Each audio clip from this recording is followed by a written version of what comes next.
One day we gonna get it together. One day. I have faith in us. One day we gonna get it together. Put the 80% white man in charge of punctuality. Oh my goodness. One day we gonna get it together.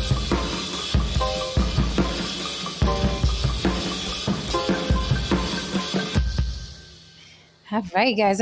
We got a lot to cover.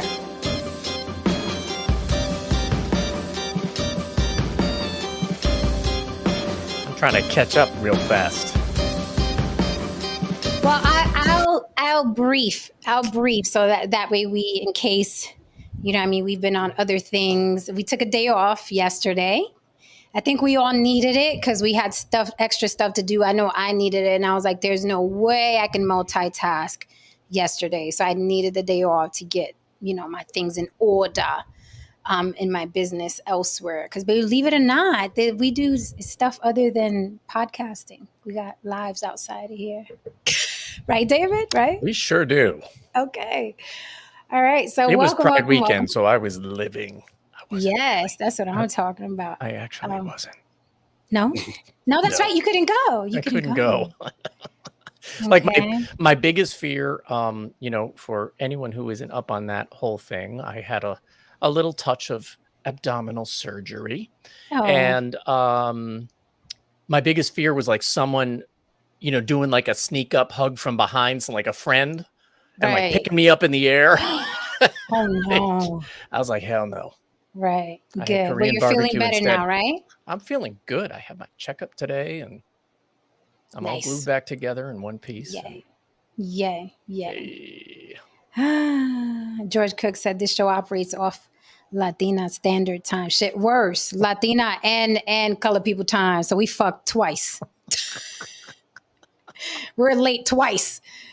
Lily, no saint. How are you? Awesome. Hey, good evening. I know you guys. Good evening. Hello, beautiful people. I love these people. I swear I do. My world could be crazy. I miss you all. For real. As soon as I see this panel, I'm like, all right, let's get it started. We have a lot to fucking cover. Okay. Uh-huh. There's a lot to cover. So we're going to run through it so we can get to the meat and taters.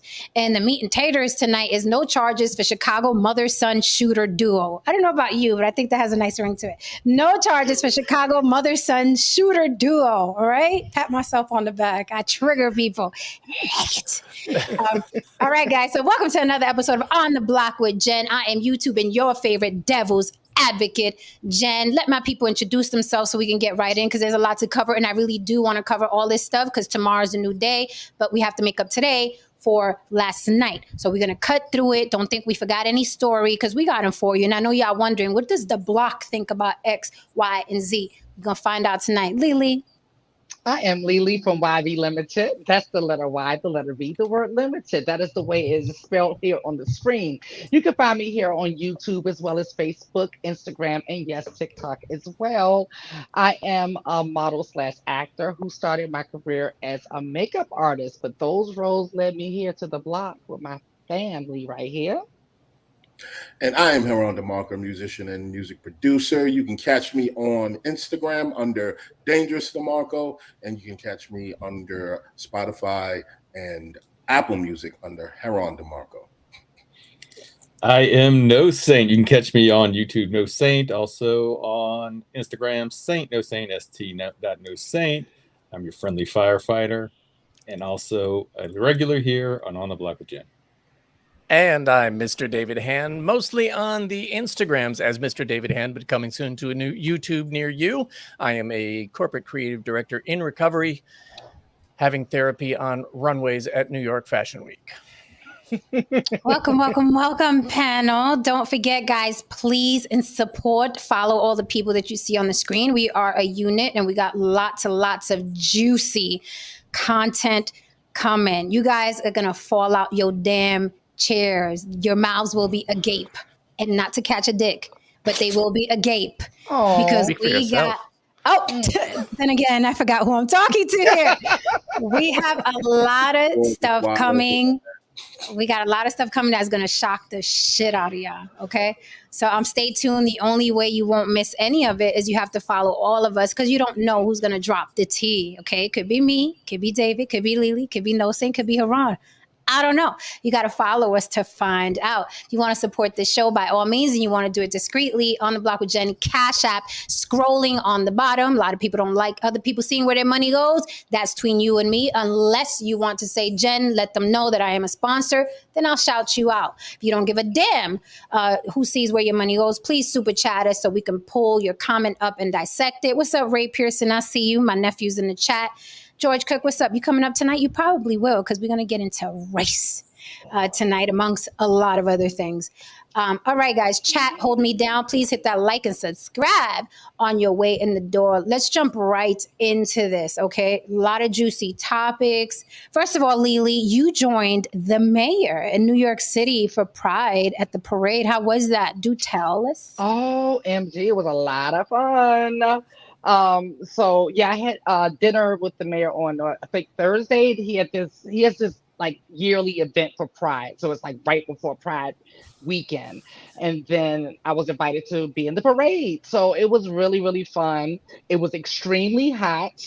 I was asleep before the sun went down, and I slept literally 12 hours in the same position. So my neck is still not happy with me, but it was completely worth it.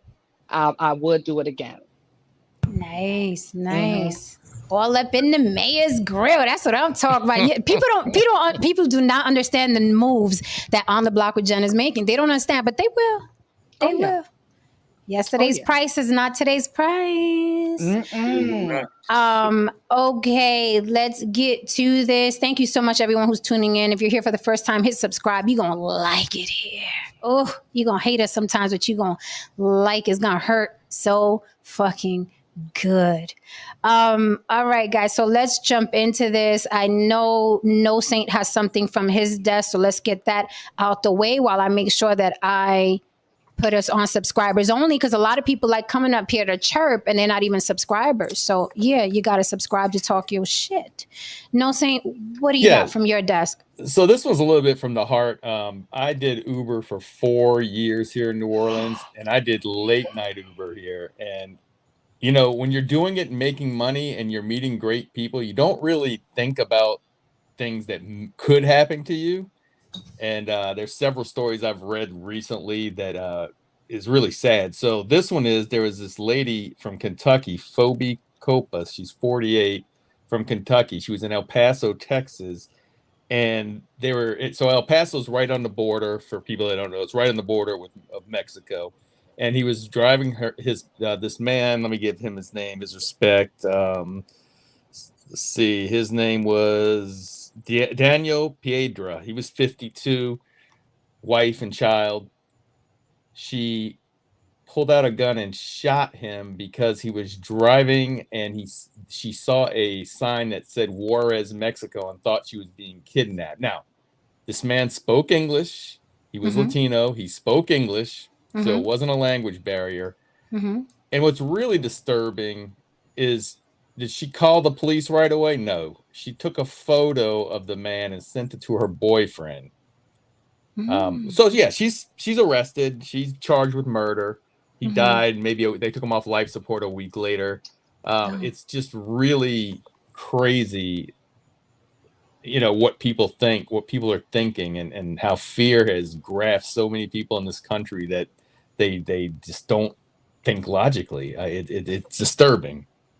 You know, I use Lyft because I still feel residue from that alleged rape culture from that other brand. But anyway, if I deviate from my course, Lyft sends me a text. Are you okay?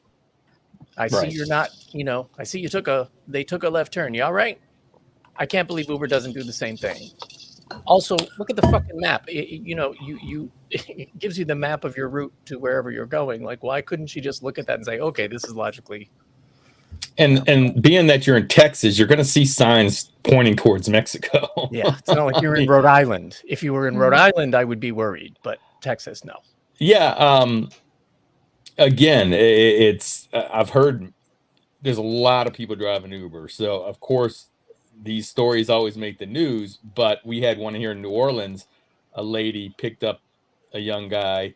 They got to the hotel, and he stabs her in the neck. Walks at a hotel, goes to the hotel room, and then starts to leave. And someone behind the car saw it and called the police, and they got him. And basically, he just said someone was going to die that day, and that was the person that picked him up. Wow. Okay, so just to be clear, seems like there's an update. Chucking and Jiving TV says she's suing the state and police department now. I don't have confirmation on that. No, that's our other. That's a story. Chicago. That's a Chicago story. Oh, okay. Because I'm like, what? She's suing. Mm-hmm. Okay, so No Saint, basically, she thought she was being kidnapped and decided put some lead in his head and then took a picture and sent it to the boyfriend and said, what? Do you know the details of that text?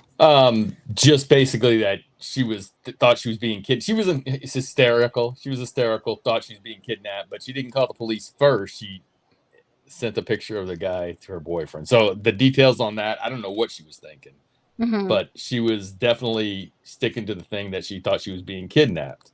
Okay, so according to her, she just thought she was being kidnapped. Yeah. Just a regular old lady? Is this a thug from the hood or just a regular old unassuming working woman or what? You know, she was 48, kind of regular looking. I say Kentucky, you might think white. She looked black. I believe she was a black woman. But you know what? We were so dumb. So before he died, you know, they send out their condolences, and their penalty was she was blocked off the app. I mean, to David's point, right? Lyft does a way better job at vetting. And that's the reason why I take Lyft. I have a friend who wanted to do both, but because of little stuff, she wasn't able to do Lyft. And I was like, oh, well, if they're big on those little things, then that's who I want to take. Yeah, I did both, and I tried, but here Uber was it was busier on Uber. But what I found is New Yorkers and Californians did Lyft. If you're coming from New York or California or Chicago, it was Lyft. Yeah, Lyft is big in Chicago. No, you good, Chucking and Jiving. I got confused. He said, my fault. I thought y'all were talking Chicago. No, not yet. That's the meat and taters for later. So, No Saint, I agree with you that it's just there's a lot of paranoia out here. You know, I wouldn't be surprised if that defense starts making it into these criminal court cases because everybody is stressed. I know if I was an attorney, I'd argue that as well, the environment, and I'd paint a really nice picture for the jury. Say again? Like the cops? Absolutely, like the cops. Absolutely like the cops. You're right on the mark. Okay, well, condolences to that man. The case is going to be interesting. So No Saint, stay on that, and please bring us developments. Okay. Based on my experience, I can say that people who constantly operate from a space of fear, those are the people who should never have weapons. Right. Because they're just liable to just without thinking, attack without thinking, you know. But how do you even gauge that? I mean, is that just a personal opinion? Like if you're scared, get a dog? Like how do you gauge that? Like when you go buy a gun, should there be a test? Like, hey, are you usually scared of things? No, I mean, you know, as you say, it's a hard thing to gauge. Hence why cops use that as a defense. You know what I mean? Because what's scary to you isn't necessarily scary to me. But what I'm saying is that people who I often see, like, it's more of a street smart kind of thing. You can see a person when they're just not comfortable with violent situations. They panic.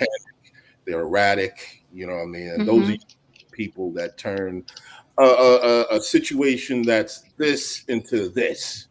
You know, and now I'm just basing it on my own observations. But it's very hard to gauge that in a particular court of law.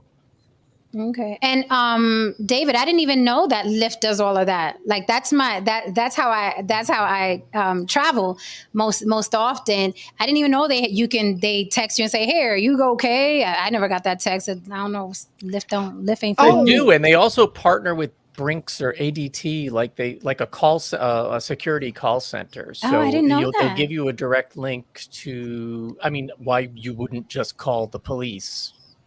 But I mean, it is, I guess, cool and nice that they're giving that option that you can. I you didn't can know. alert I a didn't. security I didn't know they did all of that. I would. Again, I don't know the details of the case, and I don't like condemning before all the evidence is out. But I do understand her reaching out to her boyfriend first. Like I wouldn't hold that against her. But was the picture post The shooting? picture's kind of The bothersome. picture is after the driver was shot. Yes. So she Yeah. Again, as I wouldn't hold that against her. I still wouldn't if I was in court. We have to understand that again. We are learn. I'll explain. Fix your face, Haran. You have to understand that we're living in a time now, and I told you we're going through this in real time. The effects of social media are still unknown, right? We just know little things. It causes depression if you compare yourself to someone else who has more than you. That's surface. In 30 to 40 to 50 years, okay, when freaking science is up on this, we're going to realize how much of a huge effect this really, really has on us as humans. And this is how we communicate now. We don't even speak with our voices anymore. We send pictures for every little thing. Okay, I know me and my friends are constantly like, hey, check this out. Hey, check this out. It's just how we communicate now with pictures. I may sound crazy, but that would be part of my defense in court. This is how we communicate now. We don't even speak. We're like, hey, hey, check out this muffin and this new muffin at Dunkin' Donuts. Hey, look, hey, you like these shoes, the red ones or the blue ones? This is how we communicate. And if her lifeline is her boyfriend, I understand her taking the picture and be like, babe, look what the fuck just happened. Like, I just popped this dude. What do I do? Right? That's why I would have to see the text messages. Like if she was like, I killed this nigga, on the text, then that's different, right? But we don't have that evidence yet. If the text is like, oh my God, look what just happened. That I'm telling you, I shot this guy, then that's different. But again, we don't have all the evidence, right? And that's why you have to go to trial. I rest my case, Your Honor. Yeah, we'll talk I about think that behind the scenes. Well, I guess tonight would be a good night for me to share about how I was kidnapped by an Uber driver one day. Not nothing like nefarious, like or anything like that. It was, Okay. but it was still like taken like against my will. After telling them to let me out the car, and I'm not saying like taken and like when I say let me out the car, like. Oh, it was crazy. I'm not going to go into the story because it's a long story, but it was crazy. And the way Uber handled it was kind of like that as well. It was very just surface. I had to really fight them to get more than what they were trying. Because I'm like, this bitch took me like, 20 minutes away from where she picked me up and I told her to let me out at. So it was a crazy situation. It was crazy the more I'm thinking about it. So anyway, I'll tell the story another day. And I just want to say, as an Uber driver, the thing that kind of disturbs me about it is and this is why we have to see what all the evidence and what comes out, but she's behind him. So you've always got somebody behind you and she has a gun. Someone's behind me with a gun and they tell me to pull over. I'm going to pull over. It doesn't seem like that, as far as I know. Maybe she did, but it doesn't seem like she asked to be let out or anything. And well, we don't know. We have no idea. You're right. We have no idea. A lot of holes in this story. Yeah. A lot of holes in this story. Hopefully, holes in a lot of stories, David. In this house. Hopefully he has. Hopefully there was a camera in the car. A lot of them have cameras in cars. I was going to ask saying if those rods are videoed. They didn't mention anything in the article about a video. I would video my rods. But yeah, I mean, most people do. But that's why I say you have to be. This is the worst time. If you have anger issues, go to anger management. This is the worst time to think that you're going to do something or react to something, and you're not going to get fucked up. Right? This is the worst time to do it. This isn't the environment. People are paranoid. There's pranksters. I mean, there was a prankster that got shot.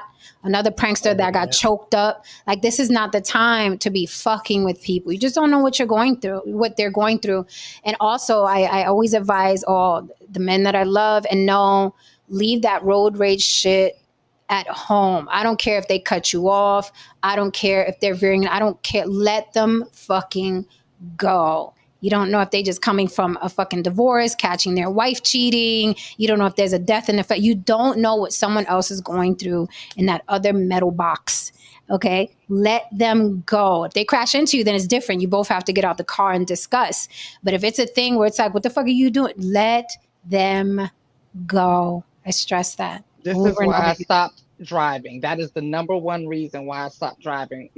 That's the one place in life I can't hold my temper. I can't. And I said, someone's gonna kill my ass.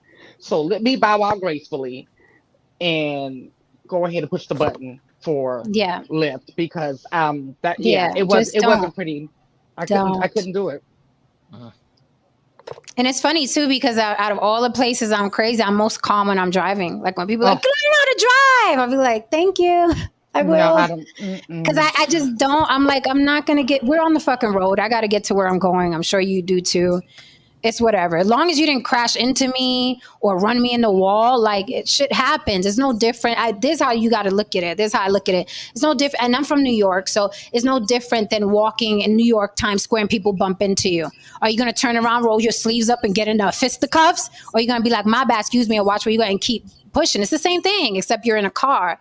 So why risk your life, right? It's dumb. I wish it was that easy for me. It's not. Yeah. It's not easy for me. I don't like how handcuffs feel, especially if they're not fuzzy. Well, actually, Walter, if someone was to get into a self-driving Lyft or Uber, a hacker could actually just get into the navigational system and wreak all kinds of havoc. Okay, so moving on. I don't know if you guys heard about this, but Jocelyn Hernandez, she's some reality show hood rat who's gotten a lot of play over the past few years, thanks to Mona Scott Young, the producer of all the Love and Hip Hops, New York, Miami, LA, whatever, got into a physical altercation with Amber Rose. Amber Rose, most famously, is Kanye West's ex, and she went on to be the baby mama of 2 rappers, I believe. Amber Rose is also the inventor of the slut walk. Okay, so that's who Amber Rose is. Big, busty, bald-headed, a beautiful woman. Beautiful woman. Can't take that away from her. Yeah, beautiful woman. Stunning.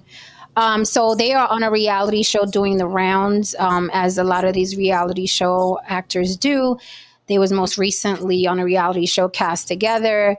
Jocelyn Hernandez, who claims to be Puerto Rican. No one who's Puerto Rican believes that. Do what you will with that information. Really?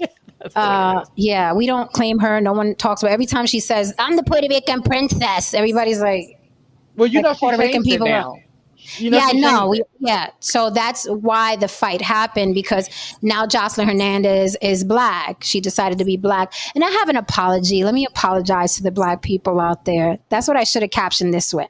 I want to apologize to Black people. Y'all listening? Everybody gather around, put down your Hennessy and your blunts. Come on in and listen to Mama. I have to apologize to Black people because I used to hear them say a lot, or I hear them say a lot. I'm sorry, there's like a whistle. Do you hear that? It's like a constant whistle. So mute your mic until you got to speak. It's annoying the fuck out of me. Thank you. All right, it's gone now. So, I'm sorry, Black people. Every time I heard them say that people conveniently want to be Black, I was always like, who the fuck would conveniently want to be Black, specifically Latin people? A lot of Latin people are very adamant about, I'm not Black. God free me no Black, right? Because it's about ethnicity and where you're raised and where you're from. If you're Dominican, you're like, no, I'm Dominican. They have every right to identify like that. They don't have to identify as Black to make you feel comfy about your Blackness, right? I still stand on that, right? And also, a lot of Black people act like they hold the patent to Blackness and they can delegate who's Black and who isn't on what day and when and what percentage, right? No one owns the patent on Blackness. It's a very, very varied myriad of things, right? It usually consists of African ancestry, and from there down, we trickle to slavery and race mixing. And so Black is very complicated, but a lot of Black people want to make it one thing in a monolith, though on the other hand, they're saying they're not a monolith. And I know this doesn't sound like an apology, so let me get back to the apology. I am sorry, Black people, that I said, you know, who the fuck would want to claim Blackness, right? Conveniently. But I can say when I'm wrong, Jocelyn Hernandez, who first claimed to be Puerto Rican, and none of us believe that shit, is now claiming to be Black. So you're absolutely right. People do conveniently, right, shift gears into Blackness when it's convenient. I was actually shocked that Jocelyn is now claiming to be Black. I will say I have to agree with a lot of other podcasters who say that she treats Black women very badly. She's always going after and fighting Black women. She's called Black women nappy headed and things like that. Now, I don't, you know, people take offense to nappy headed, and there's that. I'm nappy headed, so I'm like, you know, and it's gonna sound weird, but I'm proud of it. Like, you know what I'm saying? Like when Ice Cube says in real nigga roll call, when he's like, I'm a nappy nigga, you know, it's like, I'm like, yeah, that's what the fuck we are. And however, some people take great offense to it, but I don't take offense to a lot of shit people are offended by, right? Wet my hair, we got, you know, Haran's beard. I said that before. But she has said that in a very negative way, right? To Black women. So I find it strange that now she's claiming to be Black. Anyway, fast forward to her and Amber Rose. And did I get the apology out, guys? I don't think you got to it yet. Okay. Well, okay. So I apologize for not taking people seriously, Black people specifically, when they said that, you know, a certain amount of people want to be Black conveniently, and not believing it or thinking or diminishing it or acting like, who the fuck want to be Black conveniently? That, my bad, guys. I apologize. I'm sorry. You were right. Some people do choose to be Black conveniently. And I guess why I used to have the pushback is because people pick and choose when they want to make me Black. I've never claimed Black. Some people have said, you know, oh, she claims Black when she's, I've never claimed Black. I will never be Black. I am not Black. I am chock full of African ancestry, and I'm very proud of it, but I'm not Black culturally or ethnicity wise, right? So I found it funny that, you know, people would say that to me. I'm like, what show have you watched? Nowhere on this planet. Now I let people say what they want. Like, did I see, well, you Black too? Okay, whatever you say. I'm not gonna die on this hill. No matter what I say, you're gonna think what you think, and that's fine. But I will say this, that Black people also make Black people Black conveniently as well. Okay? You do that as well. Okay? So we can't leave that out. Did I get the apology? Yes. Okay. Yes. All right. Yeah. All right. Because I read it twice, actually. I love, by the Oh, way, thank this Thank comment, by the way, from Absolute 72 about Amber Rose. I don't consider her Black. Her father's white. So I was looking up that, and, you know, Amber is probably has as much like Black ancestry as I do, because her father's Irish and Italian. Her mother is Scottish and Cape Verdean. Cape Verdeans are generally, you know, Afro-Portuguese, right? Mm-hmm. They consider themselves Creole. Yeah. So there's that. Right. So what's her name, Jocelyn? So I find it interesting that during this argument that turned physical, Jocelyn is trying to check Amber for not wanting to be Black, but Amber Rose is not Black. And I gotta say, if Amber Rose was claiming to be Black, Black people would say, no, you're not. Right? So she's stuck between a rock and a hard place. And I say that figuratively because Amber Rose never claimed to be Black. Actually, she talks about the colorism in Cape Verde and all that shit, right? She talks about it. She says that her family, people in her family think they're better than Black people. So she's acknowledged that before. I'd never seen her as a flip-flopper, but Jocelyn, the hood rat that she is, okay? I guess needed a storyline, and it was pushing Amber Rose saying, but you don't want to be Black. But you know, you just don't want to be Black. If you don't want to be Black, just say that. And Amber Rose had it and ran up on her and hopefully two-piece, they're real nice. Unfortunately, BT Plus will not air the fights. I'm like, all these fights that are being aired, that's the one we needed to see. Like, I really wanted to see Jocelyn Hernandez get pounded out. Just one good time on TV, right? And Amber Rose is not a tiny woman, so that would have been nice. There was a still picture where it looked like Amber had her in a headlock, and that was good enough for me. Was that that one where the wig got snatched a week ago? That's that video that was going around? That's a different one. That was other scandalous behavior.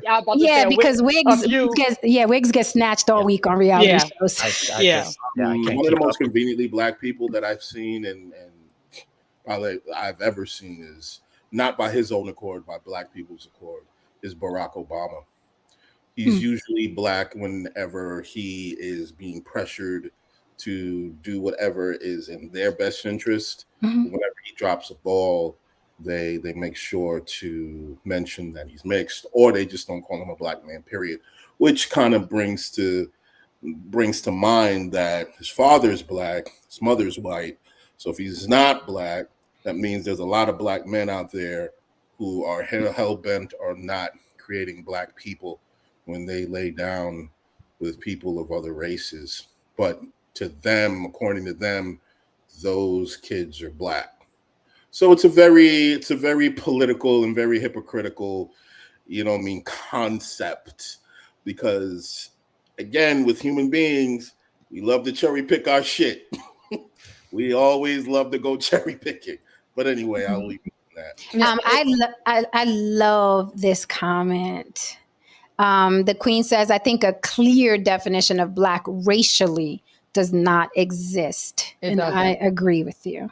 It doesn't. I love that comment. But see, that's one of the reasons why I don't like labels, right? Because it's one of the many reasons why I don't like labels, because sometimes you get these murky waters where it's really not clear, and especially around the topic of race and when you're talking about blackness, right? Because Amber Rose has always been consistent, but then when she wants to give just one, concise thing, she says, listen, I'm just racially ambiguous. Instead of having to name all of these, do her 23andMe rundown, she just says, look, I'm racially ambiguous. It is what it is. Got a lot of things going on, right? Right. But even before this particular incident, I've heard people come for her for not claiming blackness in the past. Like, oh, she thinks she all that. No, she shared with you who she was, and that doesn't satisfy you. So that's why I say, listen, people going to see you as how they see you, no matter if you jump and scream and stomp. They're going to see you how they see you. You can stand there and ask 10 people, how do you see Amber Rose? How do you see Jen? Right? And they're all going to give you different answers, no matter what Jen or Amber Rose says. Correct. Right? So you just cannot please people at the end of the day. And I'm very simple. I love this saying. I'm not who you say I am. I'm who I answer to. Okay. I'm what I answer to, not who you said I was. I am what I answer to. So you guys can turn green, blue, purple, and yellow, insisting I'm something, doesn't matter. OG Patrice, how are you, lady? She says, Kamala Harris is a prime example of being black when it's convenient for her. But I will say this, black women are calling her the first black vice president. So there's convenience on both sides here. This is what I'm talking about. Like half of the black people, like, she ain't black, she's Indian. Then the other half is like, yes, go, sis. You the first black vice president. So it depends on who you talk to, which takes me back to the Queen's comment that I love. I think a clear definition of black racially does not exist. That really sums this up. Yeah. So that's why I let people identify the way they want to identify. Right. And that's why, listen, when Rachel, whatever, Doja, Rachel Dolezal. Child, you can go right on here, girl. Just go right on ahead. I ain't got time to sit and argue with you. Now, when it comes time for reparations, bitch, we gonna have another conversation, Rachel. But for right now, girl, go right on ahead. Go right ahead. Hotels says, is claiming any race at this point outdated, since by now everybody is mixed and not purebred, and purebreds versus inbreds. I mean, that's another good point. I don't think white people are budging about them being white, though. Absolutely not. There's so many benefits connected to that. So right. Yeah. I was just going to say, as long as there's power, people will cling to certain ideas. It's just human nature. Yeah, George. Yeah, I was going to say my take on all of this is I call it the Balkanization of America. And the region of the country, in the mid-90s, there was a war over there with Bosnia and they split up. And it's kind of like I see this country, a very concerted effort to divide everybody by race and pit people against each other. And this is not going to end up good. That's just my comment. So I agree. It's a distraction from, anytime like especially I noticed it during the Trump years when some racial shit popped off nationally, that son of a bitch was doing something nasty behind the scenes, something nasty and covert, subverting some law or, whatever it is, while we're all bickering amongst. And they do that all the time. They would also start wars, and it doesn't matter which side you're talking about. Both of them have been guilty of that. And then notice when there is a war, and that's half the reason why this country has become so soft. I certainly don't want one, but boomers were the last ones who kind of, they were the post-war babies, right?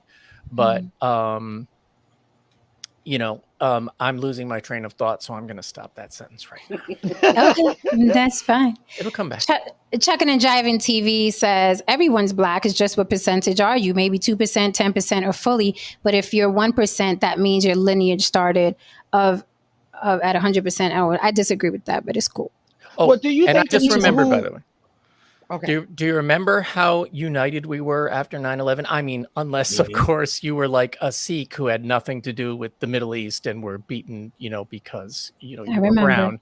But in terms of sort of black-white politics in the United States and the climate and the temperature and everything, you noticed during that time that we were kind of together. That wasn't a thing. It was all about America for a moment.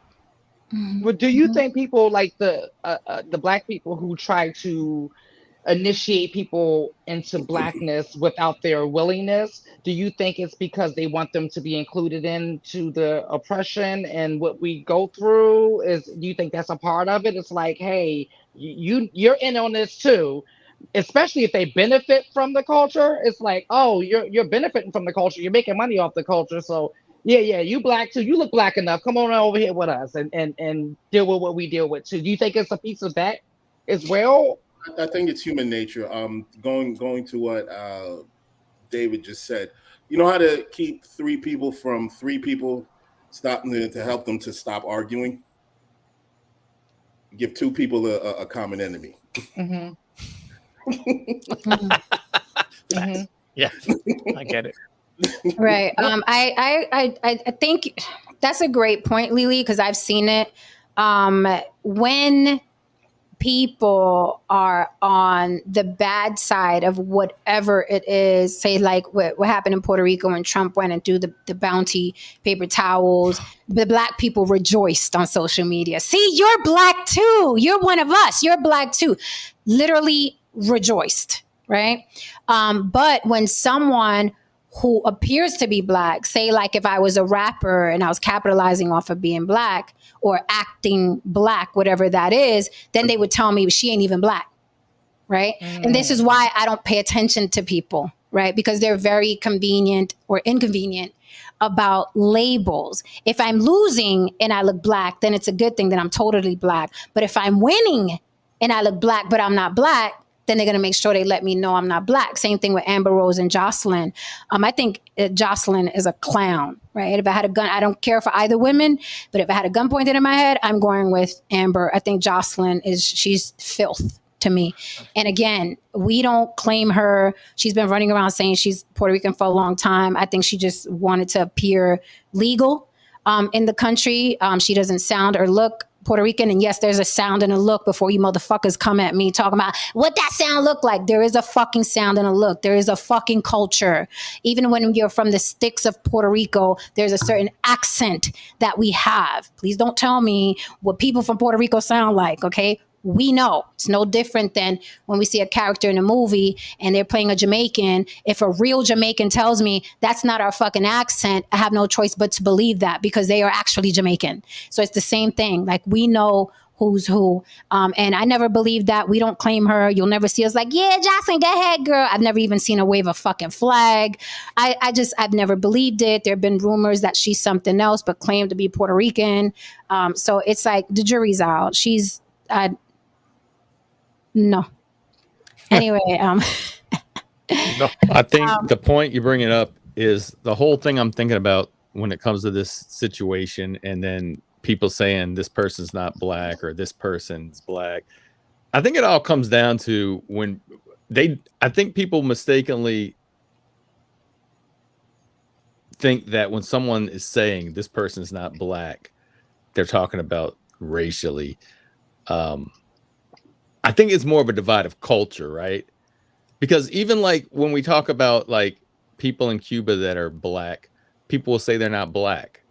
I just think I think it's a lot more like when you're saying that people saying, the people who are, oh, these people are black, the throwing the paper towels, and then they look at somebody else, oh, well, she's not even black. I want to say that's more cultural. It's more of a people are looking for cultural divides, a way to separate. Because the girl that you're talking about, the one that went and smacked, I think Amber Rose, I believe she claims to be white and black, from what I read. No. Well, which one am I talking? Maybe I'm getting the names mixed up. There's one that's parents. No, the big bald-headed chick. The big bald-headed chick. Like she's always claimed what she is. Cape Verdean. Her father is what again, David? Like Irish, Italian. Yeah, and she's mother always is Scottish and Cape Verdean. Right. So that's the one I'm talking about. The thing I read was she claims that she's both white and black. Yeah, we said that. Okay. Virtually ambiguous. Okay. Yeah. Ambiguous. But it's really interesting because the comment in there saying, well, the one you read earlier saying that she's not black because her father's white. That sounds like some Hebrew Israelite shit to me. But but that's kind of funny, like how we separate and we define what somebody's background is. And to be honest, I think they have claims to both. Yeah. I mean, it's, I mean, we saw it happen with Tiger Woods. Yeah, we saw it happen with Tiger Woods. Like he said, I'm Blasian, and everybody lost their minds. You have to be black. And anybody who looks at Tiger Woods, especially the current Tiger Woods, he looks like an old man from Thailand. Yeah, he does. He looks like an old man from Thailand. I'm like, the man is mixed, but it's an insult, right? But I really do think it's about how you feel about your blackness, whether or not you care how black someone else is or isn't, or how they identify. Thank you for the super chat. James Oko says, I thought I did good Saturday night, went back to look and I was gone. Guess collateral damage. Oh, that's because you and the Jimmy Fly Snooker character, y'all really made that stream dusty, and the content was great up until that part. So I took you guys off. Thanks for mentioning. I'm just going to say one thing. Wait 1 second, Lily. I'm just going to say one thing, and I'm just leave it at that. See, this is what I'm talking about. Self-loathing like the ones in the panel, Spro. James, this is going to be the last time I address you in the chat. This is the punk bitch shit I'm talking about. Now what's going on? Now you're going to come on here. I'm going to ask you about that particular comment, and you're going to be a pussy. You're going to be a pussy, and you're not going to fucking comment on it. Just be a coward in the peanut gallery, okay? And then when you come up here, you're going to be like, not looking at the camera. And when somebody asks you a question, you're going to be like, well, Jen. Well, Jen. Well, Jen. Be easy. Fall back, bro. Okay, so for the record, I did drop the link for the fellas, Spro and James Oko. If you guys would like to come up, we will welcome you on the panel. I just dropped the link if you guys want to come up. So I think Jocelyn, by the way, seems to be trying to pull a card that Amber doesn't even say she holds. Yes. Okay. Right. Yes. And Tiger, if I remember from that whole thing, was saying, look, I'm black and Korean, right? And he was like, don't just say I'm black because it's disrespectful to my mother. Right. I think Right. that was his whole Yes, perspective, and he it took was. mad fire for that. And Everybody forgets the And- Caucasian part. No, it was what was it? It was Caucasian. Yeah, Caucasian. And that was pre-social media. Do you remember how viral that was? That Yeah. was What was it? pre-social media. Kabla It was Asian. a Asian. big fucking deal. I mean, it was pandemonium. They lost their Yeah. minds, like the Joker says. James Oko, thank you for the super chat. James asked, seriously, Jen? How did I make it dusty? Here's the thing. When you come up and you are redundant with your talking points, the conversation it devolves. Right, you and the other guy, you start the Jimmy Fly Snooker guy, who won't be back up here, by the way, starts attacking people on the panel, loses the point. You go into why y'all talk about black people? So that if you're gonna come up here, have a talking point, okay, that attacks, rebuts, contradicts what we're saying up here. If you're just gonna come up here to talk about why you talking about black people, you're really on the wrong channel. I keep telling you guys that. You're on the wrong fucking channel, and I'm not going to let you get away with it again. That's why you got edited out. Do you want to give me another $5 so I can keep explaining or nah? If not, moving on. I dropped the link. If you and Spro want to come up here to discuss who's black and who isn't, we will welcome you open arms. But don't come up here to ask why we're talking about black people. You can fuck off. Aside from that, you really are welcome up here. You guys are welcome up here. Totally. So Totally New York. I love it. I'm serious. You're welcome. Everyone is welcome up here until you act the monkey ass fool. Everyone's welcome. We like the contradictions, the rebuts, the questions, the pushback. We fucking love it. But don't come up here to fucking devolve the fucking conversation. Why are you talking about black people? Go somewhere else then. That's all I'm asking. All right. So I do have another point to make quickly about the Amber Rose and Jocelyn thing before we move on. Snap, how are you? Welcome. Good. How you doing? You hear me? Yeah, I can hear you. You were up here before, right? I think I remember. I was. I think it was a couple weeks ago. Okay, cool. How are you? How are you? Do you have anything to add to the conversation thus far? So I just got in here actually, and I saw that you guys were talking about the woman in Chicago and her son. Not yet. Oh, not yet. Not yet. We didn't get not there yet? yet, Okay. Snap. Yeah, we didn't get there Okay. yet. We're still going Okay, yeah. through some fluff. Yeah, I just got in here, so Okay, no worries. what you guys talking about? We're talking about a couple different things. We're moving on to the next topic, actually. Okay. So I wanted to, the last thing I wanted to say about the Amber Rose and Jocelyn thing is basically, they were saying a lot about how Amber is in these black spaces. And there was a podcaster, I think Lily, you sent it to me. I don't know if it was Lovely T or... It was Lovely T. Okay, it was Lovely T. I do agree with that. She's a great freaking podcaster, by the way. She said that, it's black people who put Amber Rose on a pedestal because of her look, right? Big titties, big ass, big old ass, pretty face. She's light, right? It's not white people who made Amber Rose popular. It's not even Cape Verdean people. Black people made her quite popular, right? She didn't just shove her way into black spaces, right? So I feel like it's a double-edged sword where it's like you want to praise women that look a certain way and then you want to cut them down after. So it's like you got to pick a side, right? She wasn't in black spaces. Black men were attracted to her and black men decided to date her. Should she have turned them down to make the masses feel better? Right? So here is Spro. Hi, Spro. How are you, darling? How's it the going, party guys? started. The party and then. welcome, I heard someone was talking shit. Now it's a party. James Oko, if you'd like to come up, please, darling, feel free to come up, James. James, we like you up here, but when you start veering into that bullshit, I can't take it. OG Patrice, yes, they did get into a fight, but BET Plus is not going to air it. They just showed a still of the altercation. So when someone said somebody got folded like a pretzel, you're cap because they didn't even show the damn fight. That's right. Nobody even seen the footage. So, Wait, so. that conversation resulted in a fight? Like a physical, like... Yes.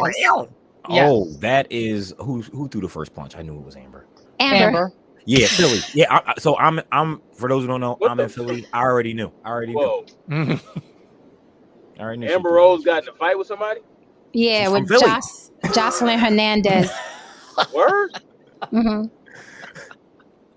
Philly hits Shit. different, literally. Oh, everybody stop. James is seriously pissed off. Oh, shit. Yeah, okay, We said, James, what do come you on want me up to and do? talk about Listen, your pissed So, offness. he said, that seriously pissed me off. I never Oh. said that Saturday night. I didn't say you said that Saturday night. I said that is your reoccurring talking point. That is what I said. I She said that's your literally said that reoccurring she talking likes point, right? like you said that you like, yo, Yeah, just disagrees with you. We fuck with you. that's all. Just disagree That's with you. yeah, we fuck with James. That's okay. So moving on to the next story. You guys are more than welcome to come up. Whoever the fuck, come up. Jesus. Okay, so Ice Cube warns us of gatekeepers. I don't know if you've seen that lately, but Ice Cube is doing his podcast rounds talking about the gatekeepers, and we know who they are. He's basically talking about the industry and how he's wanted to do a certain thing sometimes, or he's wanted to do certain projects, but the gatekeepers are stopping him. Frankly, I'm going to pass the mic quickly on this. I am sick of these millionaires and billionaires complaining about the gatekeepers, and we know who they are. I don't understand why they're sharing that information with us. What are we supposed to do with it? What the fuck are they doing about it? And also, if you're going to expose people, untuck your nuts and say who the gatekeepers are. Don't look into the camera and say, you know who those gatekeepers are, because we don't fucking know. And if we did, it doesn't matter. We're all out here raising our children and paying fucking bills. I don't know what Ice Cube wants us to do. I don't know if he wants us to help him. I do not know. But I am beyond, and this is for Black and Latin people, okay? Because Latin people do it too. It is high time, 2023, you all are fucking millionaires, get together and make your shit pop. Tyler Perry did it. He gave you the blueprint. We don't give a fuck about gatekeepers holding you back. You are a millionaire, sir, and you have decades in this business. So for you to come up and still fucking talk about the gatekeepers are stopping me, it is bullshit. And by the way, I'm a fan of Ice Cube, but that's bullshit. I'm passing the mic on that. The gatekeepers. That's just fair. Go ahead. No, go ahead. Oh, hold on. Fighter Complex. We need light on you, Papi. We need light on you. More light? Oh, man. Yes. Okay. Come on. Just light, period. Yes.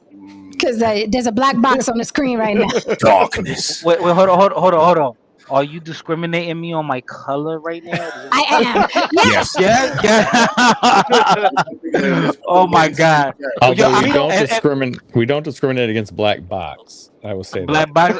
Oh, black. Oh, okay. That's a good one. That's a good one. You have to Maybe if I whisper look the like word. Amber, Black box is the best. No. Whisper if the I word. look like Amber Rose. No, Maybe if I look like Amber Rose. Just a quick note on the Ice Cube situation. Ice Cube. Look, Ice Cube having money and in regards to a number of black people having money, it just doesn't mean a damn thing. It's about what's going on in here. If you still think that you need someone here, regardless of how many resources you have, you could literally have the keys to the kingdom itself. If you are conditioned and still believe that you need them, then you'll constantly look over your shoulder for them for help. You'll constantly look for their approval. Look, listen, I'm not a fan of Tyler Perry. I've said this 1,000 times. He's a fucking hack. But look, listen, this guy actually put up, I guess with some help, he put up $3 billion for BET Plus. You know what I mean? This guy puts his money where his mouth is. This guy he spends money. Wait, on his that hasn't been confirmed though. Like he hasn't released a statement or anything. No, he didn't buy it yet. He didn't buy it yet. It's not confirmed. Okay. What I'm saying is that he put his money up, and there's this back and forth going on. He's bidding for it. But what I'm saying here is that he actually put his money in to actually bid for it. You know what I mean? This guy's always putting his money up. This guy's always putting his foot forward. So what I think about his art really doesn't mean a goddamn thing, because he actually puts his money up. These other guys that I actually do like their art, they're always begging every fucking 5 minutes. They're always asking someone for something every 5 minutes. And if somebody if Mr. Charlie don't give them the green light, they just abandon their own ideas. And at what point do we sit here and say, are we constantly do we understand that we have the gateway to our freedom? Do we understand that we have the resources now to create our freedom? Or what is freedom actually to us? Is that an immediate acceptance from them? Is that the freedom that we're looking for? Is that the thing that we're vying for? It's not about economics, or it's not about resources. It's about acceptance. And that's where I came with a lot of this. So I have a question. I have a question. So this is the thing. I'm confused about with Ice Cube and his gripe, because I think I know what his gripe is about, but if it's about that, he's misdirected it, right? So basically, I don't know if you all remember during the 2020 elections, and he came up with this plan to save the Black people. Yep. Yes. Okay. The contract. All right. The contract, right? And so he didn't get enough support from the Black community, right? And so he feels that since that particular trying to save the Black people mission, that he's been blackballed in the industry. So I'm like, well, should you be mad at us instead of the gatekeepers? Because I don't know if they had anything to do with it. You just didn't get support from the community, if that, so that's where I'm confused at. That's one way to look It's at because it. it's easy to shift the blame and blame someone else. And like people in Hollywood, and I've been very critical of Hollywood. If you look at my own channel, I bitch about Disney on a regular basis. And like they live in literally an echo chamber. So like he's around his peers, and like it's gonna be different, like because like, Ice Cube's a Black entertainer. So like there's probably different culture things between Black entertainers and regular entertainers, but they're all Hollywood. What they don't understand is the technology is different nowadays. There are kids with DSLRs and good microphones that are making fantastic art, and people watch it. People will consume. Get this, as far as YouTube is concerned, as long as your sound is good, people will watch you and they will consume if the product is good. They're not making good products. I hate to say it, Ice Cube, he struck gold with Friday. It was when it came out, if anyone who remembers when that came out, it was very unique. There really was nothing like that, and that's beautiful. He is a good actor. He's all right. He passes. He's all right. Everything is said like this. Overall, his stuff is not good. Are we there? That show is awful. That show is awful. And how did it make it to be in the show? Because people do eat. We like junk food to a degree, but true, it's not good. And what a lot of Black entertainers don't realize is maybe your stuff just isn't good. Now, Tyler Perry is different, because Tyler Perry, I think we can agree, he takes bad. It's not even because he's Black. He takes bad to a whole nother level. He's an artless hack. However, he is a decent man who does put his money where his mouth is. And if no one will give him an opening, he will. I remember hearing one time Tyler Perry was flexing about how he wrote like 7 different, like, complete series of shows, and he was saying it like it was a flex, and it was like, dude, that's why your shows are bad. Yeah, that's why your shows are bad, because other shows have like 13 writers and you're only doing all of it and not letting anyone look at it, so your shows are bad. However, he pays for all of his stuff. He clearly does the wig and wardrobe and makeup himself. He does everything himself. And if people buy it, they buy it, and if they don't, he's just like, hey. And he currently owns the largest movie studio in the world. I do not like Tyler Perry's work, but if that nigga wanted to give me a job, ooh, girl. But let me jump in here real quick, because y'all be pissing me off with the Tyler Perry shit. Have you seen The Family That Prays? Have you seen Good Deeds?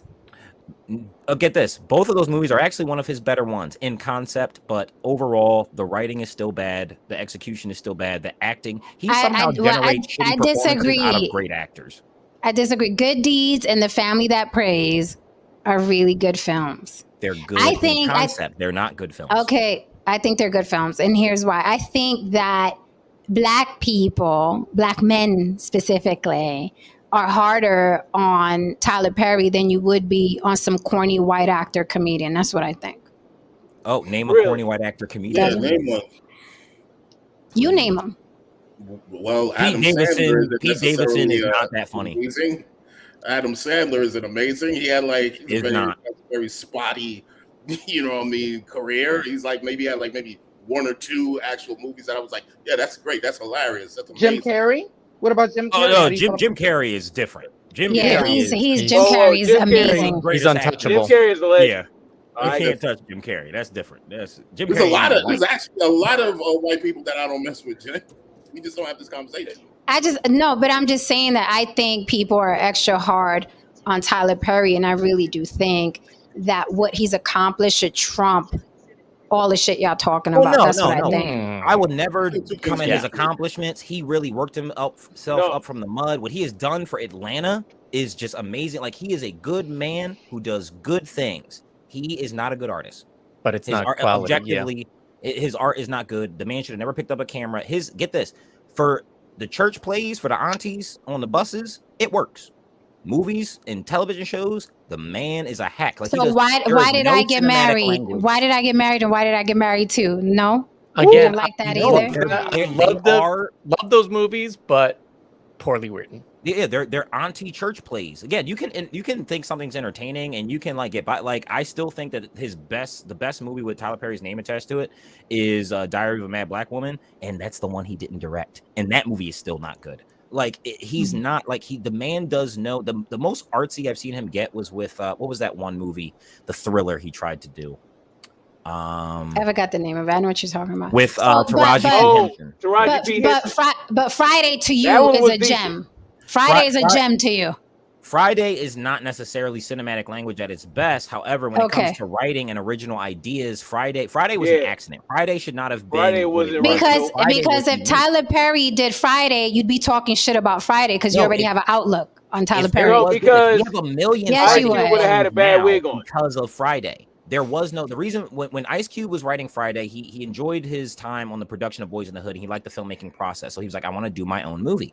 And he was like, there's a lot of movies coming out, like it was the 90s. He was like, there's a lot of movies coming out about the hood and Compton and stuff. He was like, not every single day in the hood is bad. Now, Friday is about literally a bad day. Lily, you want to throw the cap, or you want me to throw it? But Friday. It's Tyler Perry, man. I don't know. Friday does stand out because it was unique for the time. If Tyler Perry directed Friday, there will be bad wigs all over the place. All right? A bunch of light-skinned dudes. You can get past bad wigs. A bunch of light-skinned dudes playing basketball. It wouldn't have been the same movie. This is the thing. Tyler Perry couldn't make Friday. He wouldn't make Friday. Coming out of Atlanta and dealing with a lot of actors that work with Tyler Perry and at Tyler Perry Studios, I hear a lot of stories, right? At the same time, I feel like Tyler is too valuable to bash in public. Oh, thank you. Thank you. No, be quiet, Spro, be quiet. Whoa. Lily, can you say that again? Hold on. Oh, shit, look who we got.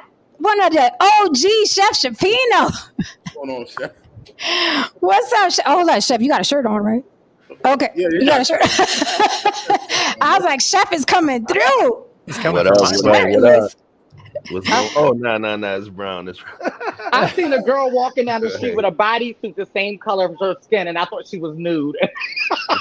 Good to see you, Chef. Good to see you, Chef. All artists. Been a minute. Yo, Spro, you're not Spro. Thank you, Chef. Good to see you. Glad you're here. Haven't seen you in a minute. Hope all is well, love. Yeah, all is always well. I literally just wanted to pop in for a minute because, I'm the guy that always puts in little definitions in the chat. So I wanted to bring a couple of points of clarity in terms of one of the topics we were discussing, right? Okay, is it this one? It's literally around the Ice Cube situation. Okay, real quick, hold that thought, because I want Lily to finish saying what she's saying. And this is where I'm coming from. It's just Lily's expressing it better than I did a minute ago. I just want to beat you all down with caps. But Lily, can you say that again? Because that's really my issue about Tyler Perry. That's really the beginning and the end of it. Can you please repeat that again for the people? Right. So I it's not like I don't have my critiques, right? But the thing is, I just feel like when I outweigh what he's doing for the community versus the other things, I feel like the good far outweighs the bad. So I feel like he's too valuable. And this is why it is hard as hell to get our shit greenlit as Black creators. So he's really the only one really getting us lit like that. So that's why he's so valuable. So it's like, why, if we were to get rid of him and diminish him, what else do we have for real?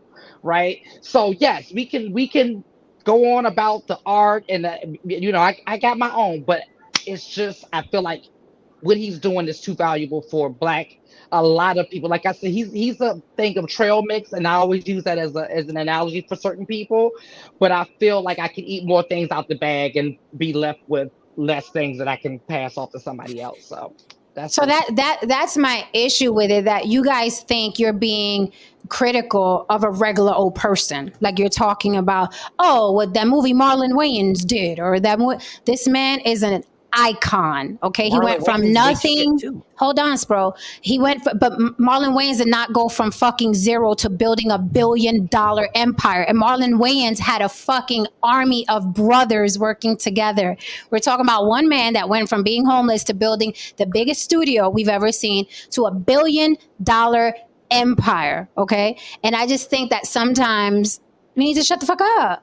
We know the wigs are on backwards. We know, David, I saw you ask how many have won Oscars nominated. Well, how many comedies have won Oscars, period?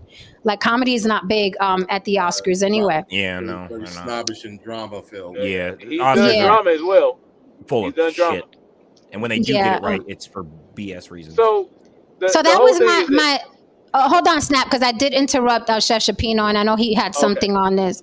Chef, what say you? Yeah, I'm literally right in pocket with you guys because all of it ties in. We can't take anything away from Tyler Perry at this point, and that's funny you picked out two of my favorite ones, which are Good Deeds and The Family That Prays. You know, because I like the end. I like the ones at the end where the folks get what they're supposed to get. Right? So I get it. We can't take anything away from him. But the funny thing is when we mention him and then we think about what Ice Cube was talking about, and just in terms of whatever race, when you talk about a gatekeeper, right? Every race has one, right? And what that is normally the most famous or the most successful person of that particular, let's not even say race, of that particular grouping or mindset, right? For Asian people, it may be Deepak Chopra. I mean, for Indian people, it may be Deepak Chopra, right? There's going to be in the music industry, there's going to be a Latino artist who's the gatekeeper, the OG of it. In hip hop, they got gatekeepers. So when we talk about it, it's less of a racial. Mute your mics, guys. Mute your mics. No, that's my daughter. Okay. Daddy's live, baby. It's okay. So sorry about that. Right. So when it comes down to the gatekeepers, the gatekeepers are actually the people who have the most power. Then because remember the industry as a whole, entertainment, they're like pariahs. They're cows that graze where the grass is. All right. So they see something that's hot, they're gonna go to it. But what they do is they go to the most successful folks within that genre. So if they want to make a movie, they're going to go find the most successful black guy that's going to be there. And they're going to go to the most successful director and they're going to invest money behind those because they figure those are going to be the people that represent the rest because they garner the mass of their attention. So the whole gatekeeping thing, I believe, because when Ice Cube talked about it, he was more so speaking in terms of the big three, his basketball league, right? And I still think it was bullshit because he's expecting the NBA to, even if his stuff is a dope idea, he's expecting a competing business to want to acquiesce to his chance to grow. No, they're not going to do that. If I come up with the fucking, formula that's way better than Coca-Cola, it's killing Coke. It's killing any cola. Right. And Coca-Cola doesn't like it. I'm going to now say, oh, they don't support black business. They're trying to blackball me. No, it's not in their best interest for your better thing. And I've amassed a certain, amount of resources and I've monopolized a certain area. And I do, I collude with other businesses, price fixing, all it is. Why should I want to let you come in as the new guy to take my stuff? You get what I'm saying? Absolutely. And that's a great point. Yeah. So the gatekeeping exists. You get what I'm saying? But in terms of his situation, it does not equate. It's incongruent with what he's going on. He has a great idea. They would prefer to come up with their own version of that idea as opposed to allowing him, you know, an opportunity to hustle on their block. So I want to pull this comment up. Great point, Chef, and I'm gonna circle back to that. Dwayne Rose says, no, black folks are not going to shut the fuck up about ethnic images Perry shares to the world. Choose your battles. So I'm gonna push back on it and say, Shut up.